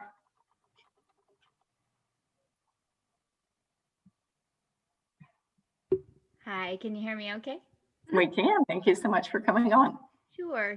I think the quantitative data is extremely important to tell countywide data as well as statewide data. I think there are stakeholders that very much relate to that and want to see something very concise and concrete. But if we provide that without that context, that community behind it, or the individuals behind it, we can misconstrue the data, misinterpret it, and it also doesn't give life to those numbers. And I think other people have said something similar to that. And so I think if we can find a way to really consistently give some strong context to those numbers and tell some of those individual stories, I think it could really be a nice mix. Thank you. And I see two hands. First I saw Shara and then I saw Jess. So we'll go in that order ideally. And then I see that Dr. Padilla-Frausto is physically raising her hand as well. So I'm sorry, I didn't say before, I'm from Nevada County, and I work at the Insight Respite Center, which is part of Turning Point, and I'm also on the state and local county advisory board for mental health and substance use. I'm deeply entrenched, but I've also got a son who has a mental illness, so I'm a stakeholder as well. Yeah, I think that what we're trending toward is more peer support. And I think that we need to hear those voices and include their experiences in the data. And I think also we need to do what we're starting to do in our little county. We only have 100,000 population, but we have a home team that goes out to the encampments where people are living who are homeless for a long time, and finding that most of them are actually people from our area. They grew up here, which was a real eye opener. That kind of data that shows that we are neighbors rather than, people being invaded, the whole NIMBY idea, is something to get across, and having people that go out like that. We have just gotten 3 people, one in the jail, one in the probation office, 4 actually, one with the sheriff's, riding with one of the sheriffs, who is a psychologist, and also with the Grass Valley Police Department. So we're finding that when we take that individual approach, that there's a nurturing not only of the people that we're serving and trying to help find the services they need, but also the whole community, because there's such a stigma to this that even if you show the data, they're going to say, well, that's all the people we're having to support with our taxes, and they don't contribute. They have no awareness of the difficulty of living that life that these dear clients are living. So access to care, dissemination of data with stories, bolstering resilience. I mean, having people connect with them one-on-one to say, I care about you. I want to listen to you. I want to hear your story.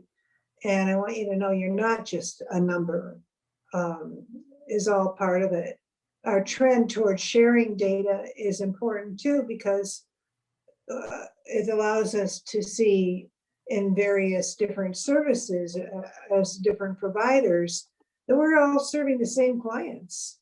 And we really need to look at why they are still having this difficulty of getting their needs met.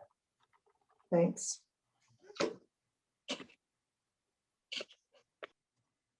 And Jess, do you have a comment on this as well? Yeah, I think, so I'm Jess, I'm with LA County Department of Mental Health, and I work with my lovely data collecting comrades, Alex and Sidra and Conchi, and they all do a really great job on the data side. I came more in from the clinical side, so I'm kind of a more recent transfer. So my attitude toward data is that it's important and necessary, but it's so important to also connect that data with practice. And I think we've made efforts to do that, but I think that there's also more that we all can do. And that comes from having discussions, not only sending out reports on the data for the county, but also talking about things like the social determinants of care and the fact that, you know, that medical racism is a huge topic going on right now, particularly in a time of COVID and vaccine distribution, and even where distribution centers are and how people can access them.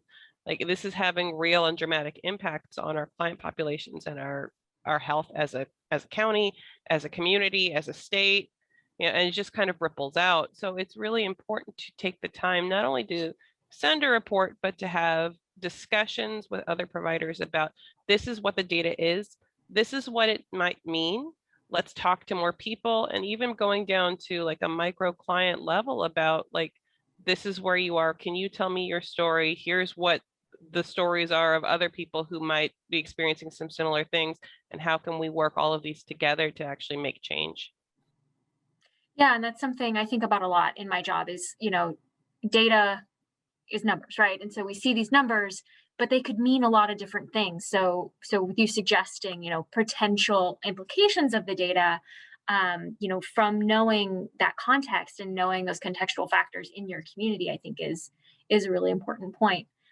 Dr. Padilla-Frausto, I would like to hear your comment. And again, for time, I'm going to move the slide forward because we do have one more, or do we have two? Oh no, we have two. We are going to be running out of time. So I'm going to move the slide forward, and then I would like to hear your comment, Dr. Padilla-Frausto. Sure. I'll make this really quick, and you know, I can share more information if you'd like.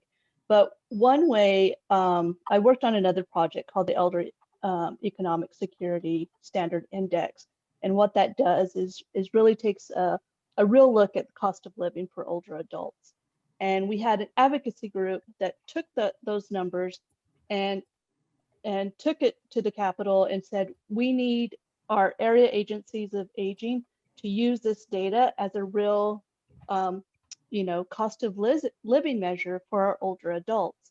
And so that got passed into law. It's AB 138. It's called the Elder Economic Planning Act. And what that does is it requires the area agencies on aging to use our data, and they use it for program planning and delivery of services. And so, you know, I'm thinking along these lines of social determinants of, you know, each county knowing what the need is in their communities, in their counties, and using that data to then, you know, provide the program and, you know, do the planning and delivery of services appropriately based on data of, you know, the needs in their county. And then that way we can start seeing, you know, as poverty starts decreasing because we're, you know, applying resources to this community, then we'll start seeing, you know, that move in the needle of mental health needs. That's just an idea. Yeah, no, that's a really great example. And I think that's the kind of thing that, you know, we're wanting to get at is, what can we do? What data can we find? What data do we need? And what can we do with it to, you know, to move the needle forward, to push upstream, right? And so the next question is up on the screen. And I think we've been kind of discussing this already with especially the humanization of data.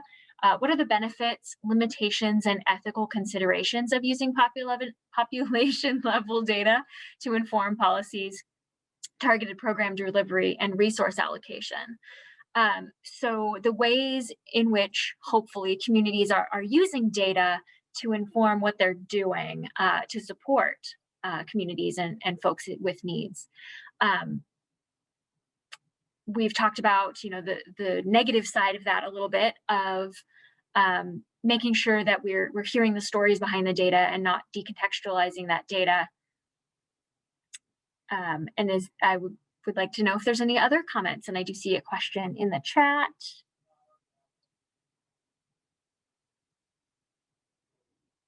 Oh, can we use the data shared in this forum in our outreach information brochures? Kaylee, that's a question for you. If you could respond to the comment in the chat, perhaps, Kaylee. But does anybody have any other comments on the benefits, limitations, ethical considerations with using population level data to inform?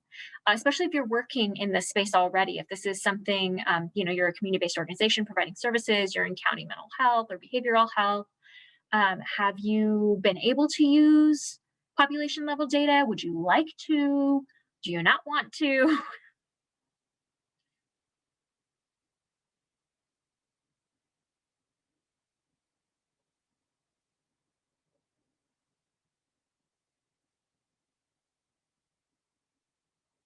Would you like to, but you can't, but you don't know how to access it? Would you like to, but there's just too much and it's hard to find what's relevant for your community? Any thoughts on this one?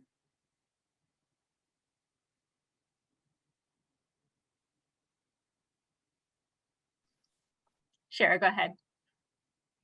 I like using population devil. Oh, sorry. Is it someone else? No worries. I mean, Alex, go first and then Shara after you. Oh, no, I think we should use it to the extent possible, but some of the limitations are sometimes, I'm a disability commissioner in Santa Monica, and sometimes our population is not reflected in the data accurately. So that's a limit. And then just, there's limits around self-report data. So sometimes population level data can tell a better story or augment the story. I'm taking notes on that. Shara, why don't you go ahead?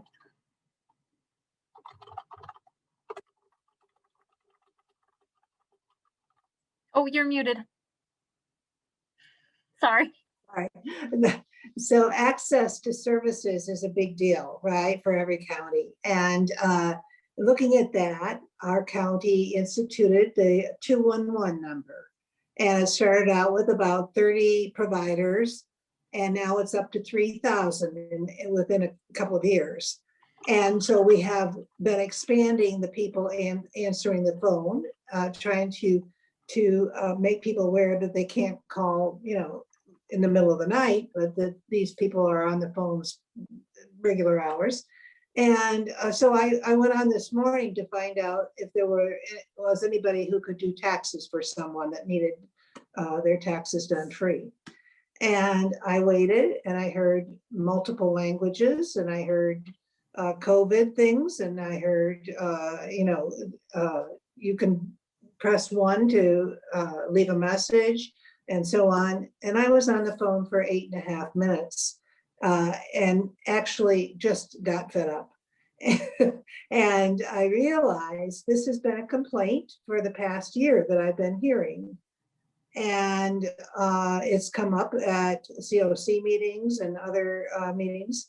And it's been addressed that there's a problem with this growing provider list, as well as having the funds to support people answering the phones and the training. And so these are the limitations that I'm talking about. The benefits are that someone who doesn't have any money or doesn't have a home can call 211 to get help. So we're moving forward in some areas, but until we have the funds and the human support of those services, the infrastructure is not growing as fast as the needs. That makes a lot of sense. Yeah, that happens a lot. We hear a lot about the inaccessibility of services and invisibility of services and how hard it is to find certain services, you know, similar to the example you've given in some of our previous listening sessions. So I'm going to move to the next question because we only have a few minutes left before we go back to the big group. So if anybody would like to respond to the question that's on the screen, I will read it, or any final thoughts, comments, etc., before we head back in a little while. So the next question is, what state level support is needed to fortify data-informed mental health prevention and early intervention programs and services in California, including key collaborations, infrastructure, and technical assistance? Basically, how can the state, the commission, help with the provision of data or making data more accessible to communities, to organizations, to county mental health, to service providers that will promote prevention and early intervention? How can we here help?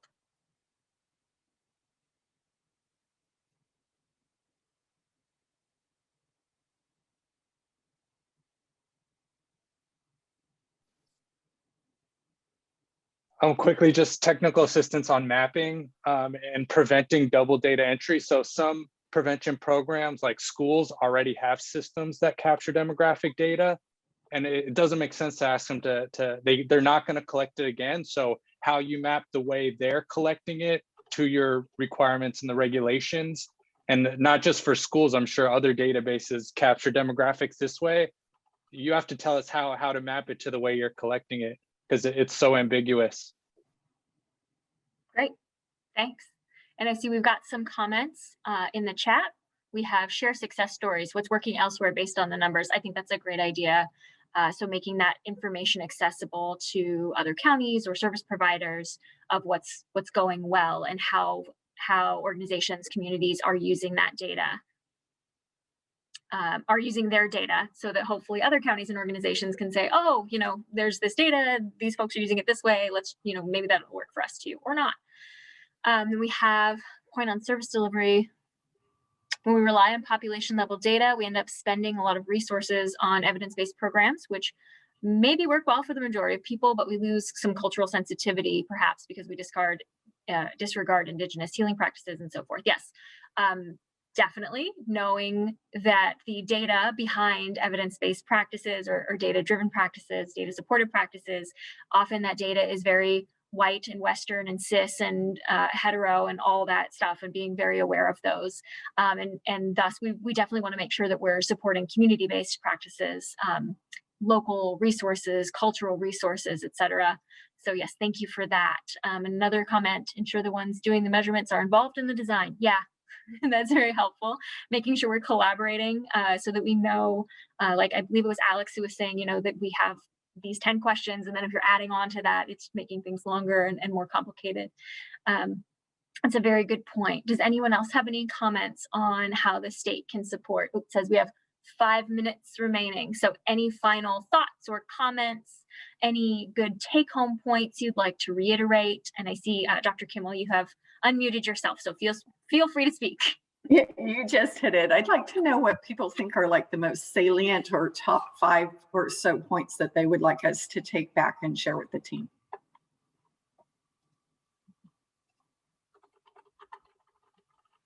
You guys had some great ideas. I know that you can tell us. We want to make sure your voice is heard.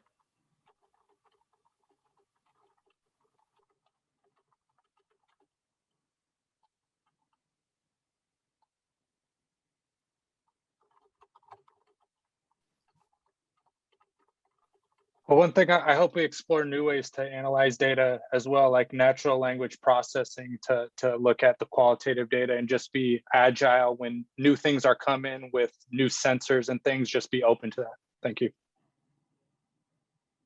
Yeah, data science is wild and moving forward quickly. So I think that's a great idea as well. Making sure we're implementing those new advances to make data more accessible, more reliable, easier to process. That makes sense.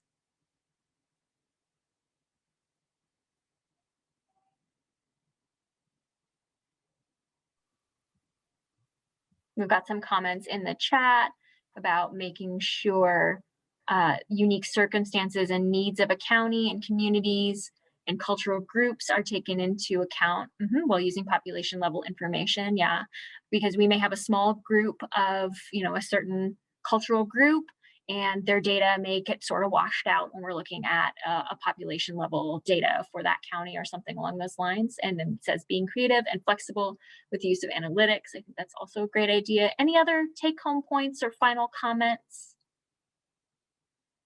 I think they're going to kick us back into the main room in about 3 minutes.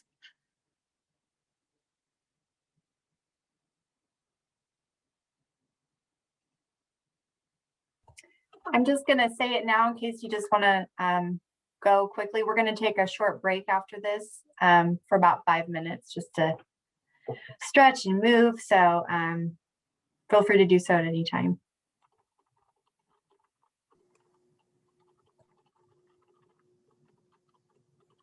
Do we know what's working currently at a state level in these areas? Kaylee, you've been here longer than I have. Do you mean like what sort of data do we currently have? Right, like where are you getting the current data, and is it proving to be useful from getting it from those sources? Well, we are building out hopefully infrastructure and a strategy for doing that, which is kind of why we're having these forums. Currently, the only data we receive are from counties in their reports, but then we also have access to like client consumer level data, but it's not for PEI. It's for consumers and just under MHS. Excuse me. Does that answer your question? So we don't really, we have access to all the same data sources that everyone else does, and census and CHIS and all these other, but we're thinking of a way to like package that so that we can send it out to all of you so that you can use it's usable and is also reflective of the work that you're doing. And Kaylee, there's some models out there, right? There are some other states or local governments. I remember Scotland for some reason. Yeah, Scotland has there's some models, right? Yeah, they like people. So it's sort of like an index.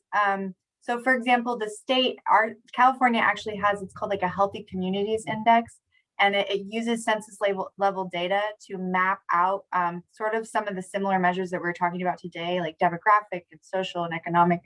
And I think it goes down even to the city level.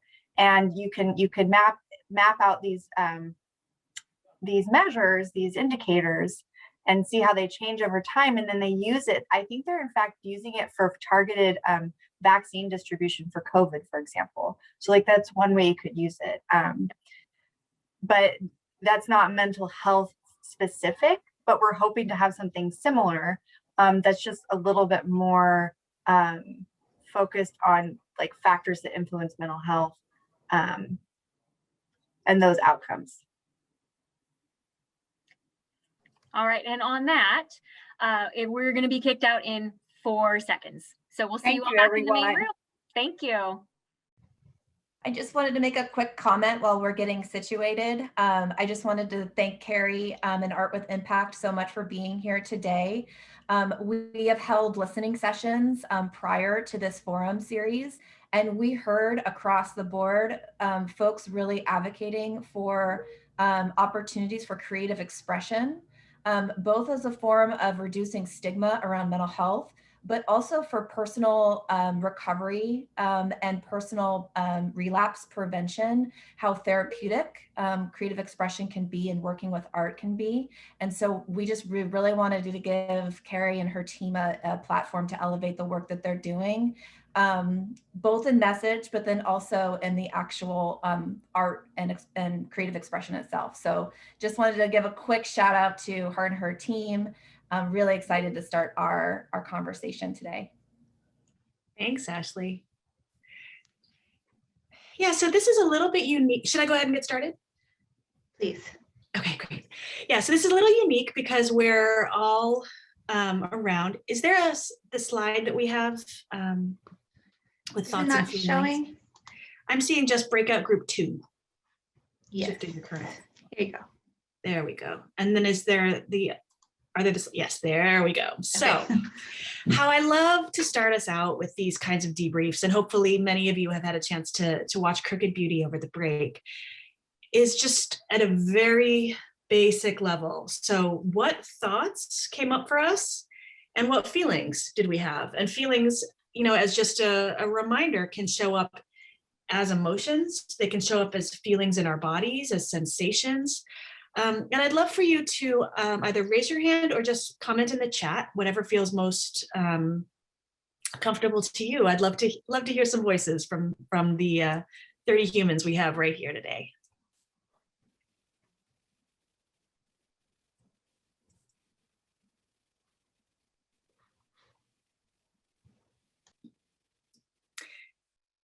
So we have a great connection to what we heard earlier.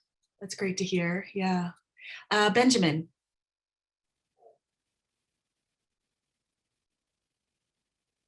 See if I can figure out how to put my hand down. Yeah. I just really resonated with the idea of being medicated if I was going to need to do work that required me to sit in a office building and be kind of boxed in that way. And I feel embarrassingly indulged right now that I've been able to hike for a large portion of this presentation. So, and I also just appreciate that there's multimedia stuff and opportunity for creativity. So.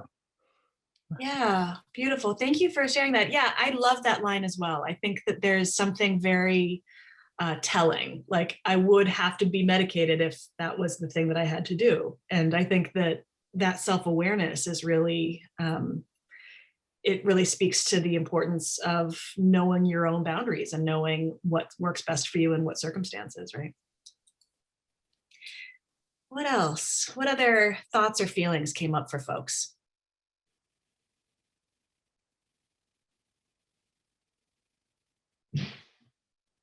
And feel free to chat, to type little thoughts in the chat as well. I know that can sometimes be easier than thinking how to articulate what's going on verbally.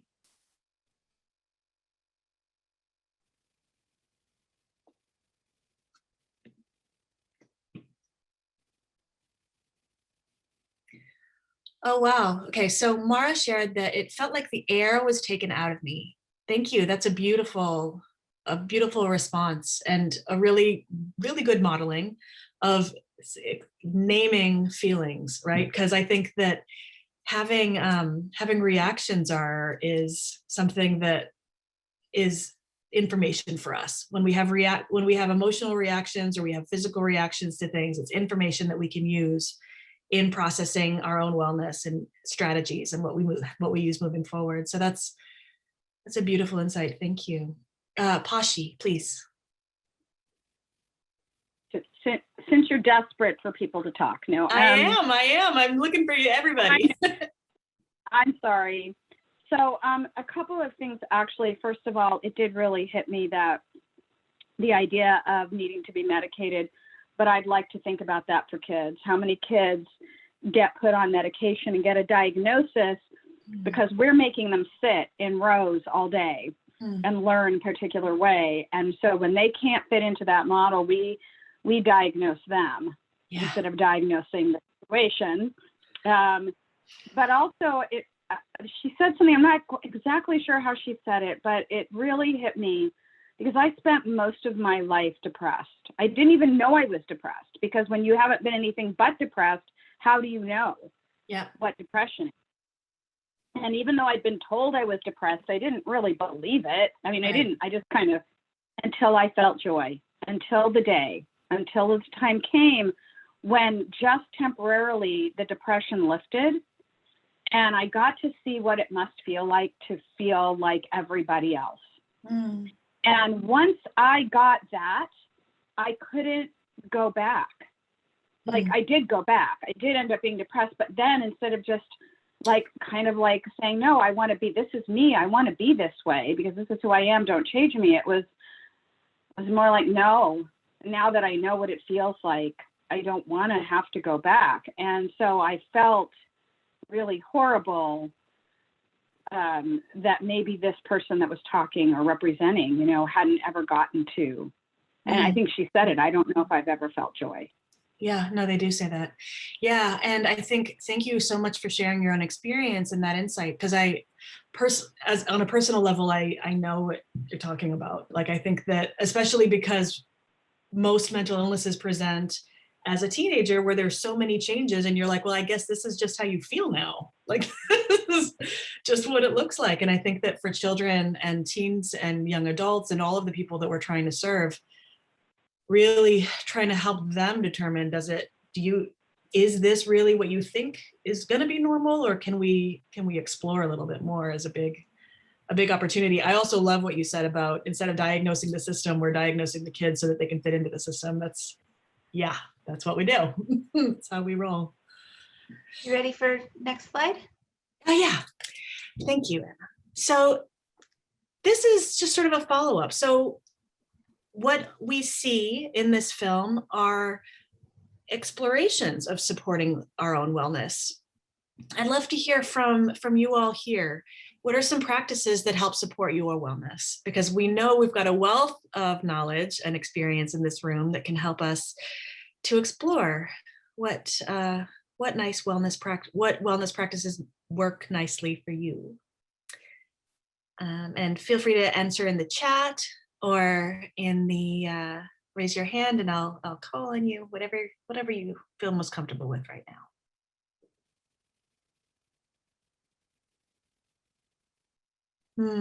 Being in nature and gardening came in almost at the same time. So yeah, both and yes.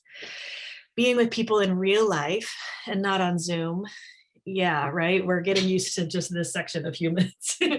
Although now when I see people, I'm like, I wish I could hug you so bad. It's even worse being like 6 feet away and not being able to give you a hug. But that's because that's me. What else? What else have been practices that help support your wellness, especially in this time?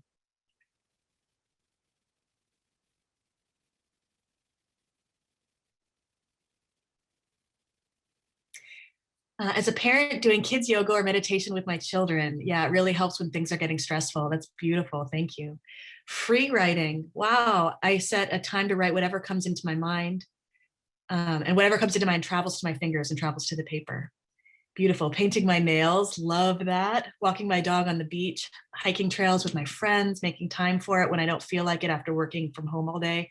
Yeah, that's important, right? I think a lot of the time we think wellness supporting activities have to come easily, but a lot of the time we have to actually make them happen in order to receive that benefit, right? So agree with getting out in nature, hiking, going to the beach, art and music, knitting, beautiful, painting pictures, editing photographs, both seem to encourage mindfulness and being in the present. Absolutely. We've got a lot of arty people here. I love it. That's what I'm talking about. Beautiful. Well, I don't know how we are on time. Ashley, are we okay? What do we need? Do we feel good to transition? I know that we were starting just a little bit behind, but as long as the group feels ready, we can transition now into our facilitated discussion, which I believe is going to be led by Anna and LaTanya. And again, just thank you so much, Carrie. Amazing work. I'm thrilled always to get to work with folks like you and really, highlight the opportunity. So thank you. Yeah, well, I'm so glad we got to be here today. And please, I know that sometimes it can feel like a lot to have to speak out in front of, 32 strangers, but I hope that you feel comfortable. If you feel comfortable, you can explore more films on our website too. There are ways to explore mental health issues in a pretty contained way, being mindful and taking care of yourself. Thank you. So I'll introduce myself and then I'll ask LaTanya to introduce herself and then we'll go into our discussion. So I'm Anna Nafee. I'm the consulting psychologist with the Commission. My pronouns are she, her, and hers. LaTanya. Hi, good afternoon, everyone. My name is LaTanya Harris, and I'm a research scientist with the Commission in the Research and Evaluation Department, and my pronouns are she and hers. Thank you. So we would like to start. We have 4 questions that we'd like to cover well, 4 slides of questions that we'd like to cover. And so we'd like to start with this question, which I need to move my screen to be able to read it. What key social, environmental, health, economic, and demographic factors should be considered to identify mental health needs and strengths of communities? And then how are those factors measured? What data sources are currently available at the state and local levels?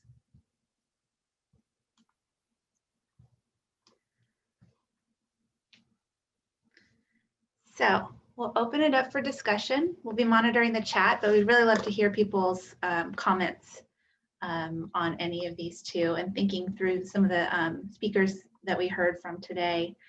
What struck you, and what do you think we could be measuring, or should be measured, or could measure?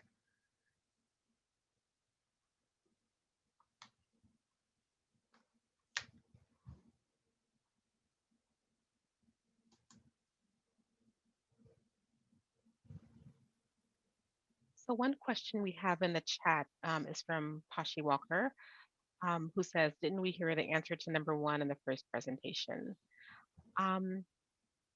We did hear some some perspectives in the first question, in the first presentation, but we would also like to hear your thoughts as well. If you want to agree or have additional thoughts, we would love to hear them.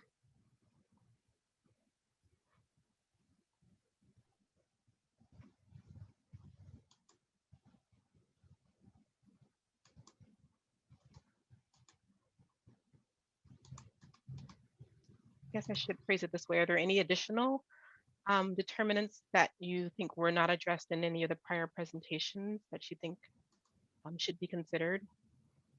Looks like Benjamin, you're raising your hand. Go ahead.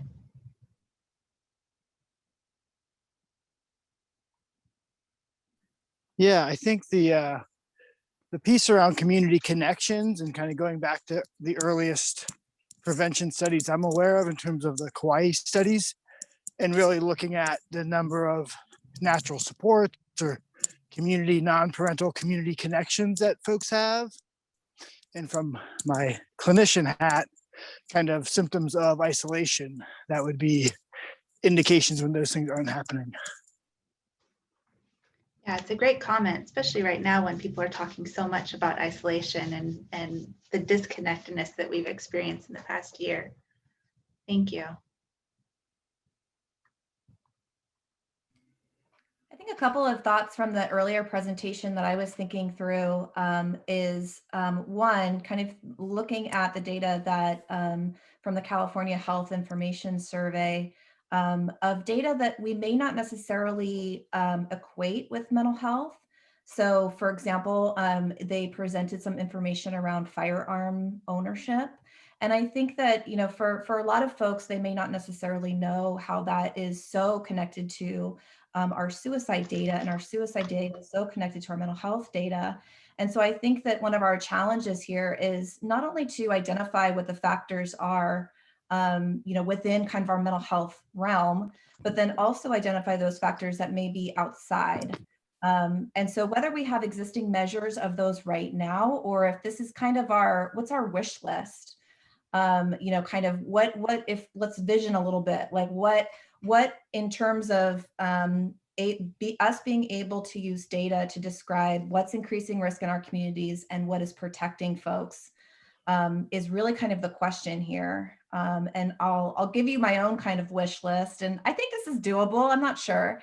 But in terms of community assets and this idea around zip code, can we start to do like a geospatial you know, visualization around community-based organizations that are serving our diverse communities. So those that are doing linguistically competent services, those that are doing maybe practices that are non-mental health, you know, non-traditional, so spiritual practices, indigenous healing practices.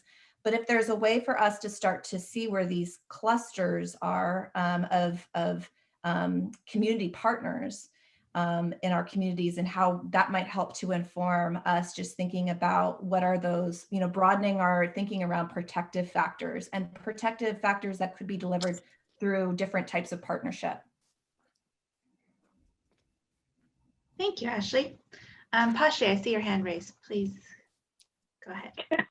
So I was not meaning to be too facetious about didn't we hear the answer to number one in the first presentation, but for me, many of the things that she said, especially institutionalized racism and the idea that you don't even have to be doing anything for the racism to continue.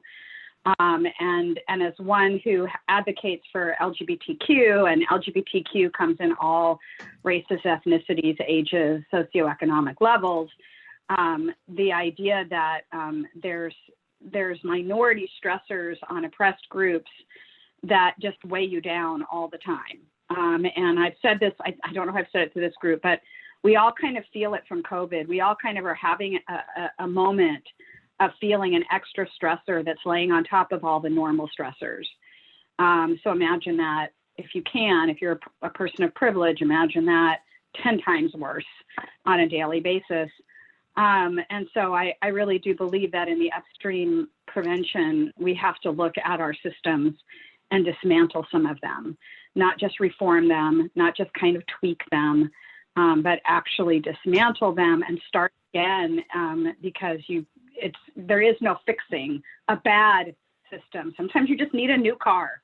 The other thing though, since you're going to say data, I have to say and get it on the record that we are still far behind where we need to be to have accurate SOGI data. For those who don't know, that's sexual orientation and gender identity. And since this is PEI and the MHSOAC was the first statewide organization to regulate and require the collection of SOGI data, the fact that we're still only getting it in siloed ways and all of our data is very siloed.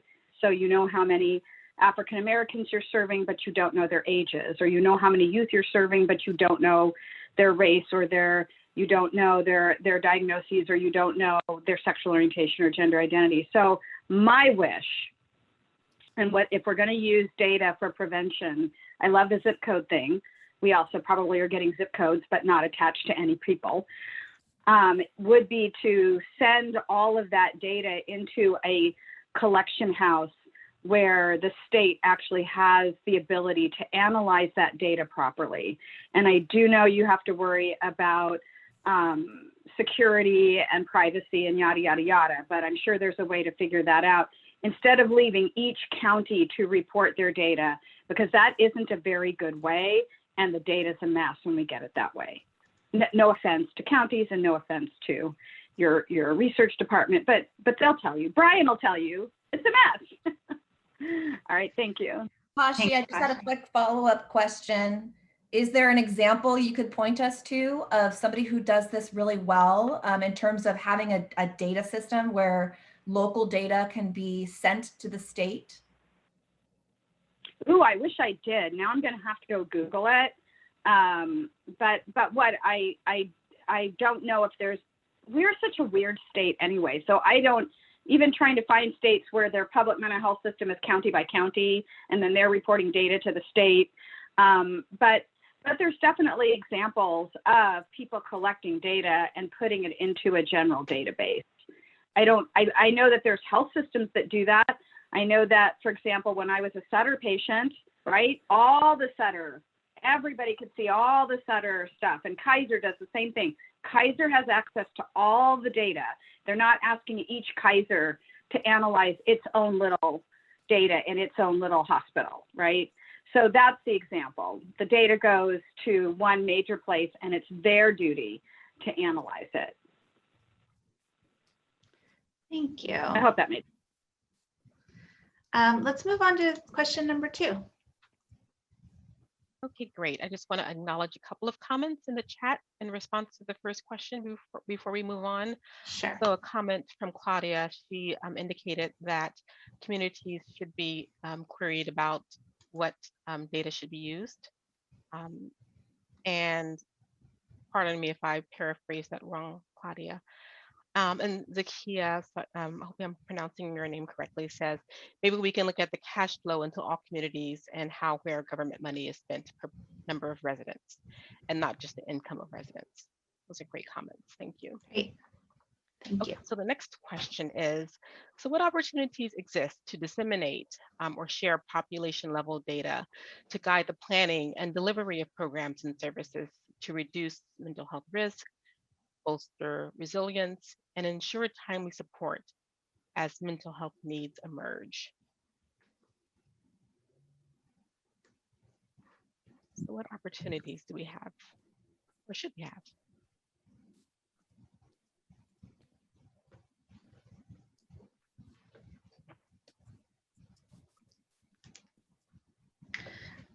And I'd love to hear if anyone was inspired by any of the presentations that we saw today, just in thinking what pieces of that might be useful.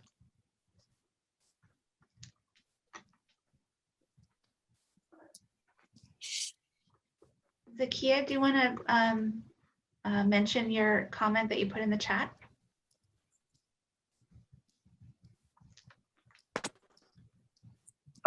It was just a thought about, you know, usually when we look at dispersing government funds and things like that, we look at the income based on the community. But as you were stating before, depending on how the districts are drawn and things like that, there could still be inequities on where services are actually needed.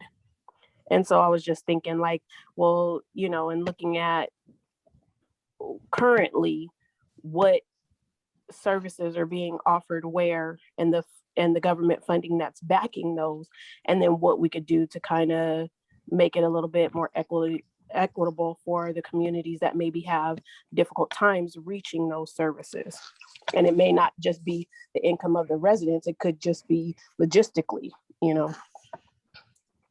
And so just looking at, okay, why is there so much money focused over here? Is it just based on, you know, the need or the income, or what it is, just a broader view of why we're spending money so heavily in certain communities sometimes?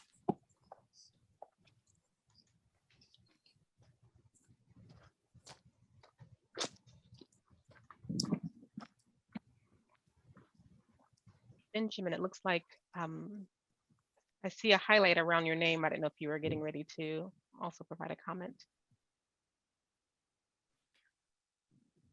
No, I apologize. I unmuted myself unintentionally. Oh, that's okay.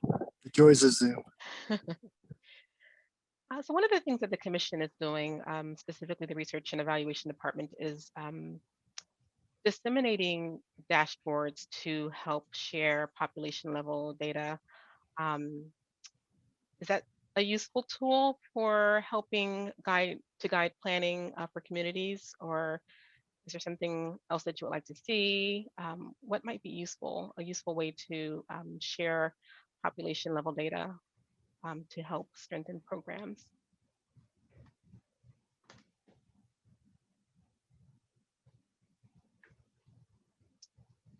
One of the tools that I've seen in, not necessarily in mental health, but in other disciplines like you know, environmental kinds of departments, groups, is they put together like a risk index profile where you know, counties or communities can see, you know, what are these risk factors in their community that may be different than other communities. Like, for example, maybe one of our communities is, you know, harder hit by housing instability. Sorry, that's a terrible one, because housing is just very high right now. So I'm sure all of our communities are having a hard time with that one. But it might be economic stability. Maybe some of our rural communities experience different risks in their communities versus our coastal counties. But you know, maybe there's like 3 to 5 population level risk factors that we could measure, and then that way we could package them together. So it creates this, you know, something of like a dynamic, more of a dynamic risk profile, so that communities can start to recognize maybe where they might be at more risk in some of these population level risk factors, but then also too, where there's some of those protective or factors that buffer against that risk. So it's not that you have all of this risk in your community, it's that your risk is maybe a little bit different than risk in, you know, Southern California versus Northern California, but then you also have these community assets too that are providing support and buffering against that risk. So does that sound like that would be helpful? I saw a thumbs up or a reaction from someone, but would that be helpful information for your communities in terms of providing support around planning for programs, so that you can just get a better sense of all of the environmental factors that are at play in your communities?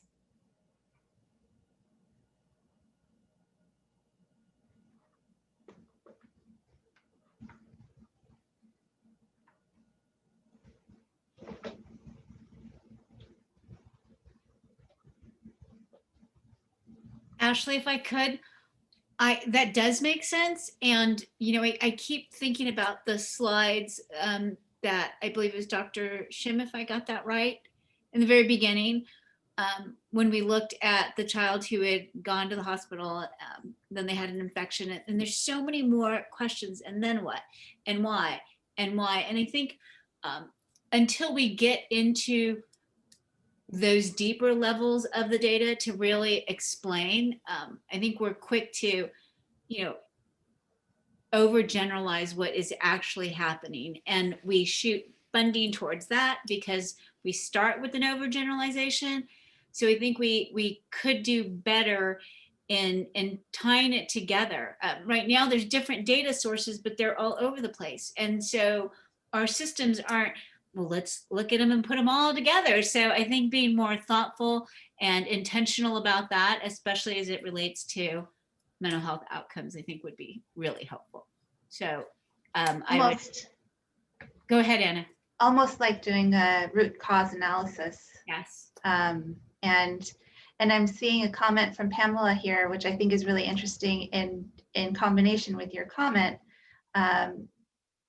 about asking people if they've lived through historical trauma and how that might connect. And again, kind of going back to some of those root causes and some of the structural institutions that we have that sort of perpetuate what we know to be those causing those social determinants and inequities. Give one last opportunity for this question.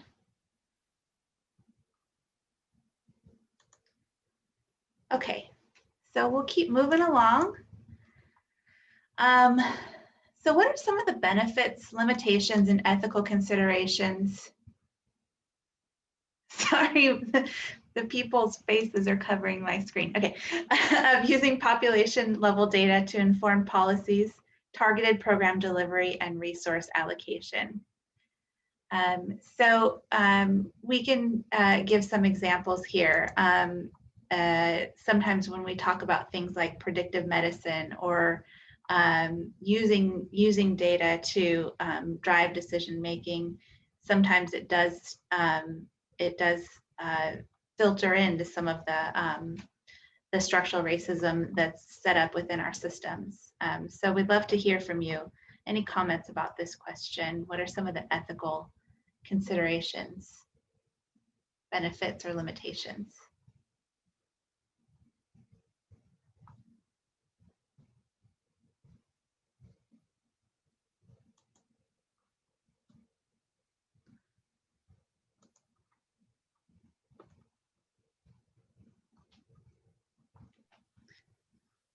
Talking about having data systems communicate, and yes, that's definitely a big barrier. Somebody had mentioned Jim Crow.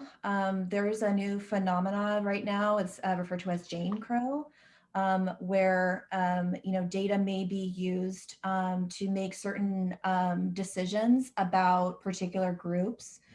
So we see disparities with African American mothers who are disproportionately being involved in our child welfare system because of data that may be biased towards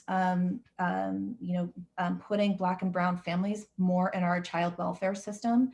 And so we have to have those protections within our data so that we're not necessarily just using the data to make all of our decisions, but recognizing that our data inherently has bias built into it.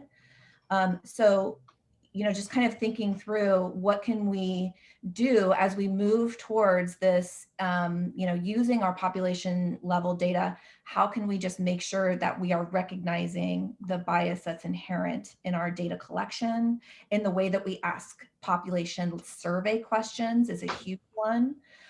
Who is actually asking the question? How is the data being stored? Who's doing the data cleaning? At all of these points, you have an opportunity to introduce bias. And as we heard earlier, introduce structural racism. So, and ableism and sexism and all of the isms. So kind of just, I think one of the big ethical considerations as we move forward is just making sure that we are, we're looking at the data through that lens. Being good stewards of the data. Benjamin, do you want to elaborate on your comment about putting resources toward implementation?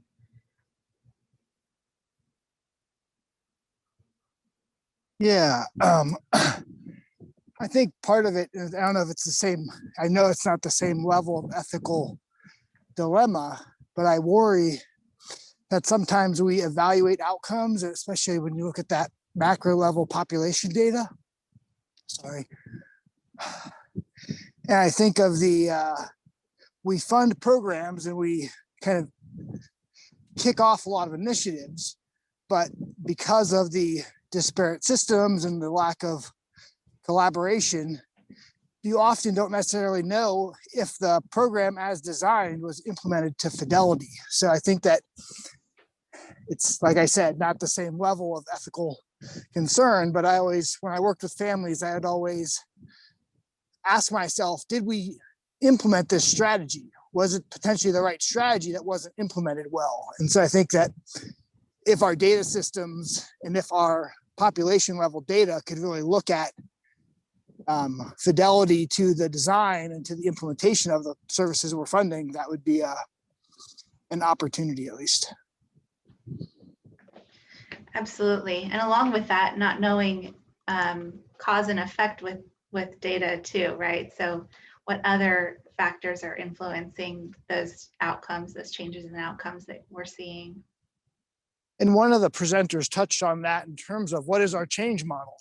And I think that we have some direction by the commission in terms of areas, but they haven't then said homelessness. We think these are the 3 or 5 things that are driving homelessness, and we want to invest in those ways of change. And again, I don't want to be prescriptive and not listen to communities and individualize, but it's a double-edged sword of standardization for good research and then being individualized to meet the needs of all communities, especially those that have historically been excluded or marginalized and excluded, or bias has been more prevalent than good research.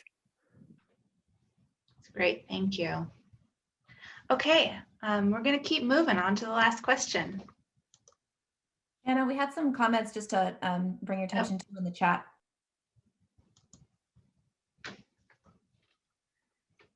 Sure. Did anyone want to speak on those comments? Go ahead and unmute if you wanted to elaborate any further.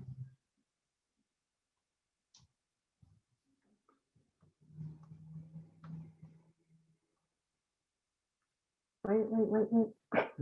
That's Pam. Yeah, Pamela, you're a little bit quiet. Okay, can you hear me now? Yes, thank you. Okay, so I was using the example of LGBTQIA2S having, like, if there were more people at home, the parents or the whole family, family's members were more supportive of them coming out, whatever their identity was, when they were younger or all the way through their lifetime, so that when they got older, then they were more able to handle deal with the discrimination better, be able to, to not just be able to handle it themselves, but maybe even to help others to become more strong by, be able to maybe to be a facilitator and support group, to be able to just advocate and be an activist, those kinds of things. I mean, you can apply it in every situation, just like indigenous peoples where they might have had situations where they didn't get their land back. Then how does that not having their land, how does that affect people's growing up, and then what their views are about the government as they get older, and then maybe that causes persecution feelings with the government, that the government doesn't care about them or is after them as an individual, things like that. I mean, you can use that in every, almost in every ethnic or whatever population you're dealing with. Is those kinds of things can be used, and they can be benefits, because they can help, peers help each other more. They can help the programs be more sensitive to those things and understand how those issues can be really relevant when you're talking about mental health services. That those kinds of, policies could be done better. Resource allocation, just understanding that just, that not just support groups, but you want to work with the United Indian Alliance, all of these groups, having these people who are the heads of different organizations that are peer run, that they're going to be more helpful in mental health in general, and help with the programs, and maybe even incorporating the support groups in the programs themselves. Thank you. You added some strengths in there as well as some of the limitations. Appreciate that. Okay, so we will round out with our fourth question now. Okay, great. So what is some state level support needed to fortify data-informed mental health prevention and early intervention programs and services in California? So including key collaborations, infrastructure, and technical assistance. So what specific kind of technical support is needed? And any suggestions for what that might look like? Okay. Pamela, your hand is raised. I don't know. I think it's from the last question. Yeah.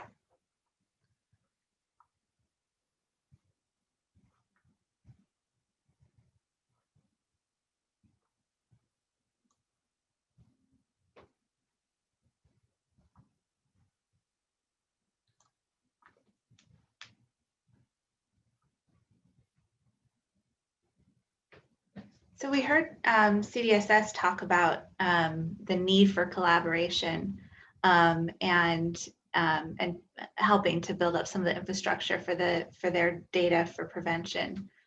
Who might be important collaborators for mental health prevention?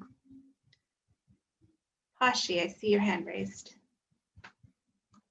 Yes, and forgive me, I have a cat. I would just say that one of the things we have to remember is the way that we collect data and analyze data is very Western oriented.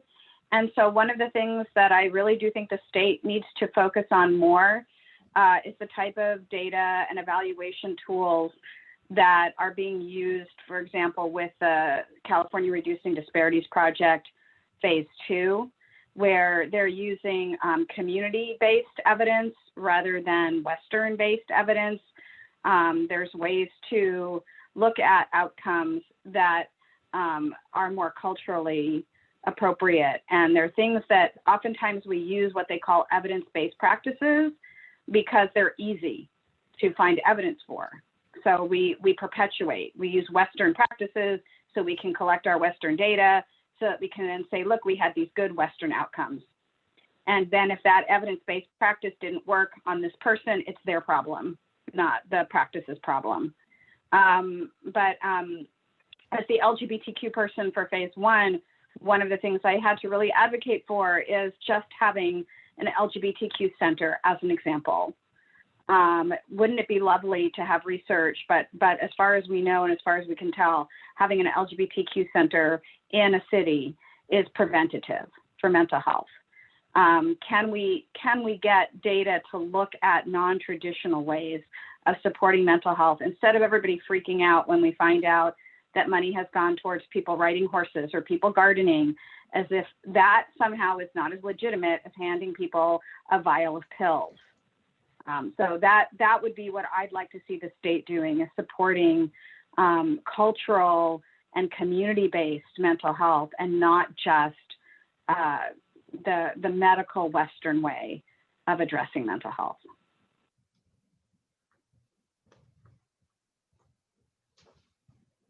Pashi, I have a follow-up question to that. Do you know,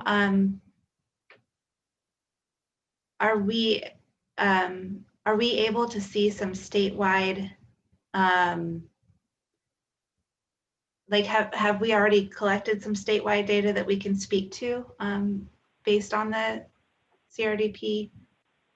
Like, are there some examples you could share of statewide data? Yeah. The way the CRDP works right now is that each population, there were 5 populations that were focused on, each population has 7 different sites that are doing community-defined evidence practice. And so each site is doing its own evaluation. So therefore, it would be statewide, but on the other hand, to support something like that needs the state, because I'm going to tell you truthfully, counties aren't going to do it. So unless the state moves in and says, this is important, we should be looking at it this way, we should be promoting some of these practices and some of these ways of evaluating outcomes for other cultural, ethnic, racial groups, besides our white, straight, cisgender people, it just isn't going to happen. And relying on, you've got by zip code, I will also tell you that by county makes a difference. What kind of mental health services, what kind of outcomes, and what kind of research, what kind of statistics are collected and what's reported back. And Ashley's smiling because I think she knows, Brian knows, some counties do better at reporting than others. So what county you live in makes a difference. Does that help? Did I answer your question? Yeah, thank you. Also too, Pashi, I think you're highlighting for us really what is at the heart of this question, which is there's just so much variety in capacity and awareness and even understanding of what you're talking about, that there's this huge opportunity for us not only to think strategically about technical support and how we can make sure that information, just as you're saying, is getting out the door, but that folks feel supported in being able to pick up those community-defined practices and implement them and evaluate them in a way that's, and I think, we have so much more investment in training and, booster trainings for the evidence-based programs. So it's like, how do we build capacity as a state in order to make sure that there is this equitable understanding of how we can use practices that will meet community need, and then do evaluation work that will be respectful of those practices. So I think you're right on. It's like, now how do we get there? How do we scale it up in terms of the technical assistance and technical support? Can I just say one thing and then I'll shut it up, because I have to leave anyway for another meeting. But as the CRDP leads, we're very fond of saying 60% or more of our population are people of color. And then you add on those who are LGBTQ, but not people of color. And that's the majority of people, not only in our state, but the majority of people who need mental health services above and beyond often what straight, white, cisgender people need. And so really it's that to convince the people, the white power, and I hate to say it that way, but the people in power, to convince them that the services that they're offering really are only intended for about 30% of our population. So if people really profoundly understood that, the real question is, why aren't we doing it the other way? Why would we be relying on these evidence-based practices and other things that really only serve a fraction of our populations? And why aren't we uplifting the things that would serve the majority of the people who are seeking mental health services. And now I'll shut up. Thank you. Okay, so I see one hand raised, Pamela, and then we'll do a little bit of summary before we go back to the group. Go ahead, Pamela. Can you hear me now? Yep. Okay, so like just to piggyback on what Pashi and who was that? Was that Anna talking? Just what you guys were just now saying? And talking about, when you talk about technical support, things like spaces for peer groups to meet, and so that they don't have to pay for that, instead of trying to, okay, well, we got to come up with a place, to do it, because the churches sometimes won't offer it. The, agencies, they won't offer, they'll just offer what they have. They won't, they might not offer peer groups. They might not offer, places for forums and stakeholder input, things like that, just to have a space to do those things, and to ask the data questions, to be able to do that. The warm lines, set that up, and then infrastructure, like for example, in LA, we have this DMH mental health helpline, but like nobody's going to call that number, because you got to wait an hour just to talk to somebody, and then they don't have the resources or the sensitivity dealing with the particular person you're trying to talk to. It's like, I don't want to talk to you about my gay problems if you don't even know what I'm talking about, or you're already, not sensitive to my issue. And I wanna be able to do that. Things like languages and ASL, we have a problem with right now. There are no deaf adult services or deaf children's services in the area. It's like, where is all this stuff that's supposed to be there? And they keep saying that they're doing culturally competent stuff, but where is it? So, having things like home visits for people who are homebound and older adults who can't get around, they have problems with travel, those kinds of things. I think I'd like to see more of those kinds of accommodations and access available, because it's not, like in a lot of counties, it's probably much worse than LA in some areas. That's great. Great point about access. And you're absolutely right. I've seen that as well. So we wanted to take a few minutes before we go back to the main group and just kind of coalesce what were our main discussion points and what you took away from this conversation. Does anybody have anything that they wanted to highlight that we make sure we highlight with the other group when we rejoin?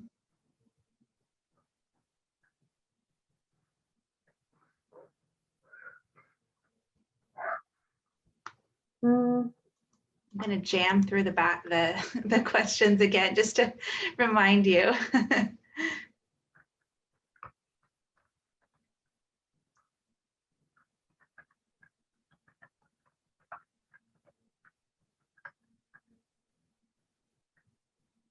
And if you wanted, LaTanya, you could just say if there's anything, if you wanted to check with people. Do you want me to sort of just review kind of what I'm summarizing? Sure. Okay. All right. So for question one, some thoughts that I sort of gleaned from the group were getting ideas about data to be collected by and from communities. We also need to collect data that we don't think of necessarily as mental health data. So for example, existing weapons in homes, which could be related to suicide. Let's see what else. Trying to read my notes here. That's okay. I see Zakia has her hand raised. Zakia, did you want to say something? Yeah, just had a quick comment about the last question. Try to type it in, but I was thinking if for the state, if there was like a centralized place that we could share information or resources that are going on in different communities that are not necessarily, government funded. Like the lady before was saying, like there may be some resources at some churches that churches are doing, or some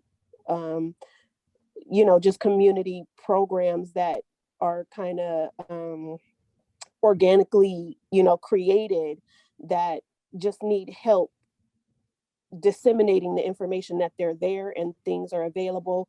And, you know, just something like that, you know, you can go to, like if I have a need for, you know, a specific type of mental health service and you don't know where to go, but there's a resource on the state website somewhere that can say, okay, we can drill it down to your area and, you know, this is what's available. You know, these people are here, you can contact them. Something, I don't know, just, you know, maybe on a bigger scale for people that don't know, but they know they can go to the library and get on the computer and do a Google search or something, you know, I don't know, just something that would help, you know, just know what all is there. Because sometimes if you don't know the specific name of an organization, there's no way Google is going to pull it up for you. Absolutely. Yeah. Trying to navigate those community resources is hard, and trying to connect with them is hard in terms of our data as well. I think someone was getting ready to share. We also have a couple of comments. Pamela, were you getting ready to share? Yeah. Okay. Well, I already started putting it up, like having the peer-run organizations go out in communities, for example, to go to boarding care and to let the peers go to that place, like go to a boarding care, because other people wouldn't be able to feel as comfortable to go to a boarding care and ask the kinds of questions. And some of them are very sensitive questions, and that the people are not going to want to talk to somebody who's from the state or from the government, or somebody who's doing a survey who is a student and doesn't understand mental health issues, or that kind of thing, for example, or somebody who's a student who does understand those kind of needs and problems that are going on there, but has to be able to fit into the environment that they're in, and so that they can get those kind of surveys. That's the problem that's happened in the past with me, is that I've been involved with surveys, and some of them where people couldn't ask the questions because they were actually having a hard time being able to say those things for themselves, because they didn't understand the atmosphere and the environment and what they were doing, what was going on there. So those kinds of things, having that sensitivity to whatever I said, culturally competent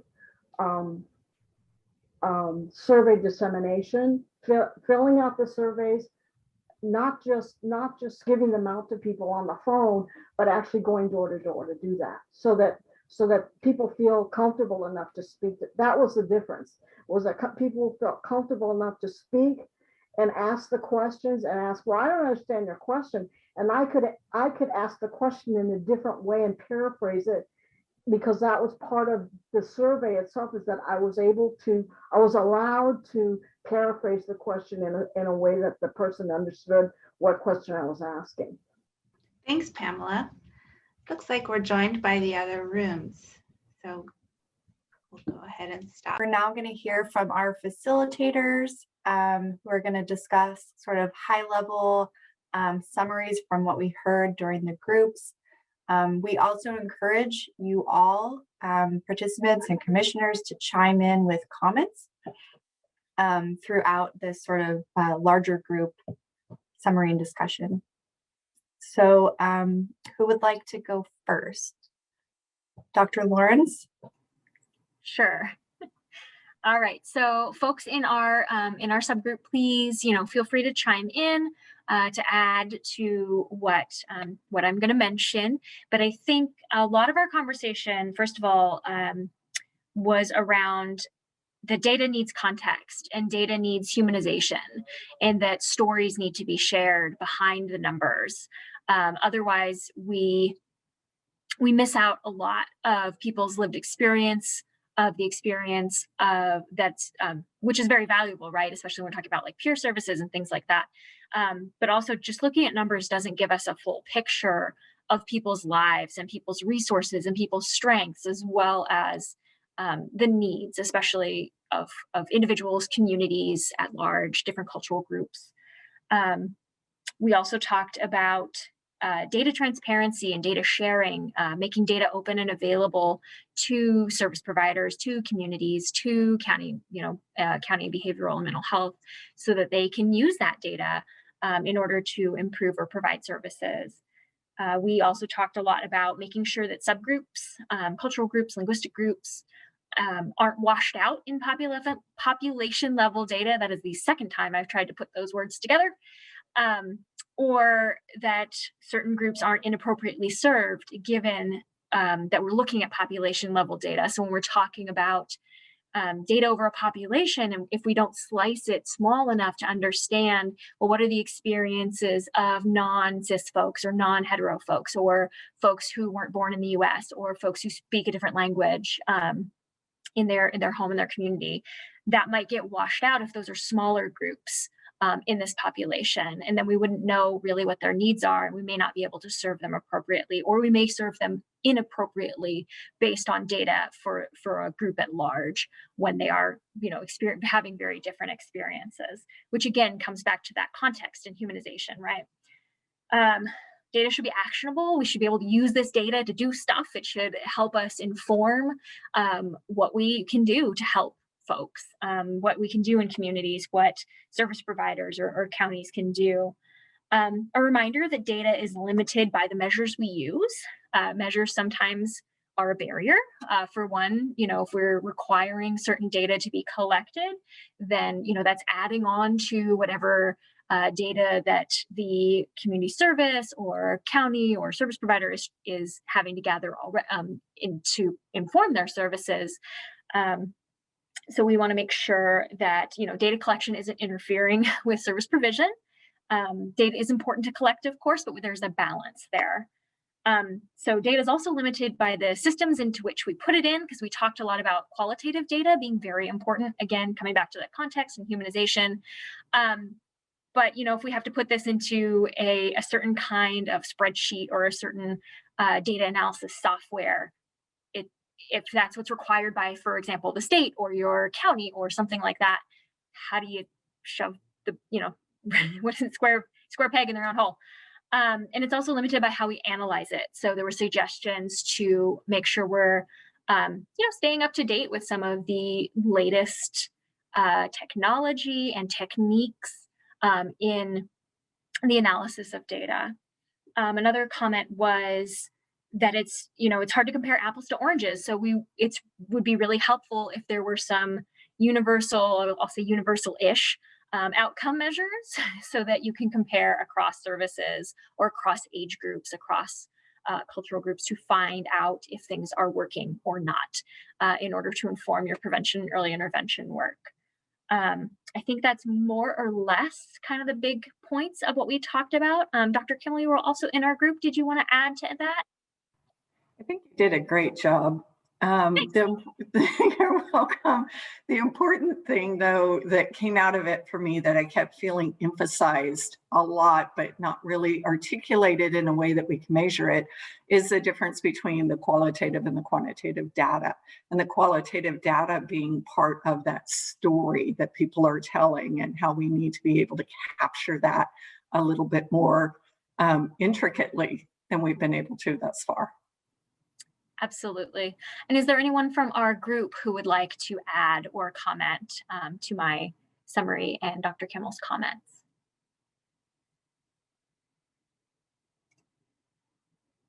You can raise a hand or just speak up. Oh, I see a hand from the other group, I think. Oh, sorry. No worries. You may want to wait until your group has reported out, because they might cover what you have to say. And if not, we would love to hear your comment. Okay. All right. Well, Kaylee, I'll throw it back to you then. Okay. Sure. We can move to the next group. LaTanya, will you be starting? Sure, I'll start. And again, if I'll let Dr. Nafi add any points that I missed, as well as members of our group. Right, so some of the things we heard include, so getting ideas about data to be collected by communities being served, and also to collect data that we don't think of as mental health data. So for example, existing weapons in home could be linked to suicides, for example. We also talked about having a data hub or storehouse to collect data and have that data be analyzed by the state or at the state level. We talked about perhaps creating a community-specific risk index to collect and disseminate information about risk and benefits, specifically community risks and benefits.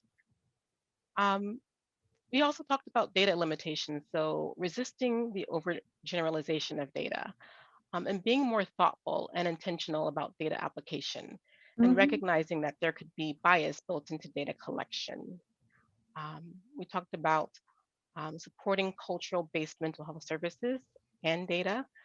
And related to that, the need for more culturally competent services. An ongoing theme was differences in county level data quality. So we talked about that. And we also stressed for the need for sexual orientation and gender identity data, so SOGI data. We also discussed the need for assistance with disseminating information about existing services. So someone had the great idea, perhaps having a state site where someone could drill down to find services specific to their community, because not all community-based organizations are able to disseminate information about their services. And we also discussed that perhaps communities aren't necessarily comfortable with sharing demographic data. And one idea would be to have peer-led groups canvass neighborhoods to collect and disseminate information. So that summarizes some of our key discussion points. Dr. Nafi, did you have anything to add to that? Just that comment was made about kind of understanding and interpreting our data a little bit deeper. So looking at kind of doing root cause analysis of our data and linking it back to other situations and institutions, and thinking about what we heard from Dr. Shim in the first presentation today, asking why over and over, the data has more to tell if we ask more questions about it. That's all. Great points. And did anyone from our group have anything else to share? Did I miss anything? Any crucial insights that were shared? I think, so Pamela was from our group and she has her hand raised. Can you hear me? Yeah. Okay, so yeah, she said that about disseminating like surveys and that kind of thing, and that, but I think that some of the, and maybe giving the data to somebody else that can quantify that data better, but I'm looking more at just the going to an environment so that the people be willing to answer questions. If you go to a place where you're not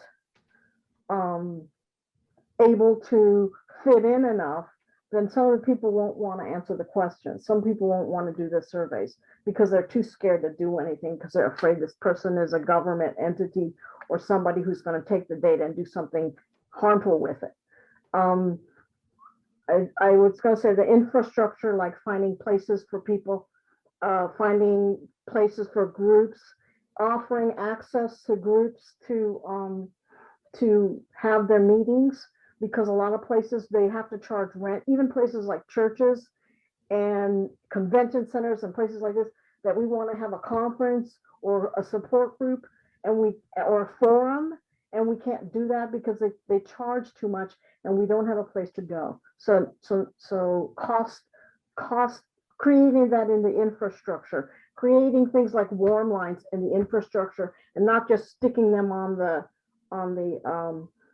county mental health line. Like DMH has the helpline that anybody can call, but some people are not going to call there, and they have to wait an hour to talk to somebody, or that they're going to talk to somebody who's a staff person who's not going to be sensitive to their issues or whatever they're trying to deal with. Thank you. I was going to say that 988 is an example of that. Did you guys know about that? I think people know about the suicide prevention, the hotline that just passed. I don't know if it was just in LA County or was statewide, but I think it's statewide. And I think they're gonna offer that to in the future. It's coming up. I think it just passed. Thank you. Kaylee, I think it's back to you. It looks like Steve has his hand raised. Yeah, hi, I'm Steve McNally. I'm a family member. I have a slightly different slant on this, and I did get sort of distracted through the last session with something else going on. So if this isn't right, just keep what you like and toss the rest. I think there's tons of data. We just don't know where to find it. And it's not freely shared by our healthcare agencies. And I put in the California Open data portals, which all the big state agencies are participating in. It's sort of clunky. It's not quite, if someone would figure out how to pull the raw data into county reports, that would be great. The California Behavioral Health Directors Association would do county reports, that would be great. If the mandated school district suicide plans could be found, that would be great. If the mandated cultural competency plans that are sent to the state could be found, that would be really good too. So this disrespect for the community, I'm gonna really put it into terms of disrespecting the community when we're not freely letting the communities participate. And I've said before at some OAC meetings that the state could have spent $100 million for market research on a consistent basis, on an annual basis, because the law allows you to spend up to 5% on market research and communications. And I, for one, have no problems finding services because there's only 4 numbers to call. I mean, I'm met with indifference, whether I'm public or private, but finding it's not the problem. So I think we have a big awareness problem, and I don't even think we know what we got. Because all the data elements are in old presentations in 2012 and 2013 in the archives at the OAC, if you use the keyword search. So I think there's a real culture thing that has to happen where loved ones and families and consumers return to the front of the pack, like the law suggests, not and somehow the most vulnerable families and very ill people who need help are put ahead of agencies that might feel embarrassed because they haven't presented information that they willingly could if they just would. So it's very frustrating knowing it's all there and it's not money and it's not knowledge, it's willingness to do it in many cases. So you can't legislate culture. And but I think we really have to think about those kinds of things. And it's way above a lot of our pay grades, but we spend a ton of money and we rarely rank high on any national study after we spend all the ton of money. So anyway, I think we need help just doing the very basics, is ensuring that everybody knows that the OAC has all the county MHSA plans for looking with keyword searches. So if I want to see every telecare program in the state, I can pretty much go there and get a large number of them. Or if I want to know a children's program anywhere in the state, I can, as long as I play around with keyword searches, I can find stuff but the knowledge, the knowledge level is so, it's not easy, you know, it should be just so much easier. So anyway, hopefully that resonates with somebody. Thank you so much, Steve. I just wanted to, just kind of add on to your comment. And one of the purposes of our discussion here and our discussion going forward is around, I think what you're asking for, which was in the piece of legislation, the Senate Bill 1004, which is, let's come up with a data strategy. Let's come up with a data monitoring evaluation. Let's just be more strategic about what data do we have? What data do we need? How can we use existing data? If we can't use existing data, why not? What are the limitations? Right. And then what's the argument for additional data? But I think you're pointing out, something that's right on, and that's exactly what we're exploring here. We want to know what the universe of potential is, but then we also want to know about, maybe what we're not currently leveraging, and then how can we just be really strategic about all these different data elements and data sources so that we can start to tell a unified story about our communities. And then going forward, track over time changes in our communities. Are things improving? Are they not? Are they improving in some areas? Are they not improving in others? But we need to establish this system of monitoring those kinds of factors over time. And we can use existing data, or we can make an argument for needing additional data, but we need to first figure out what we've got. So I appreciate that. I totally agree with what you're saying. It's just a little frustrating to know that we're in year 17 and we still are grappling with tying our shoes. And we may need new data, but we're not even requiring data to be data-driven decisions be made on the data we do have. Yeah, point taken, understood. So.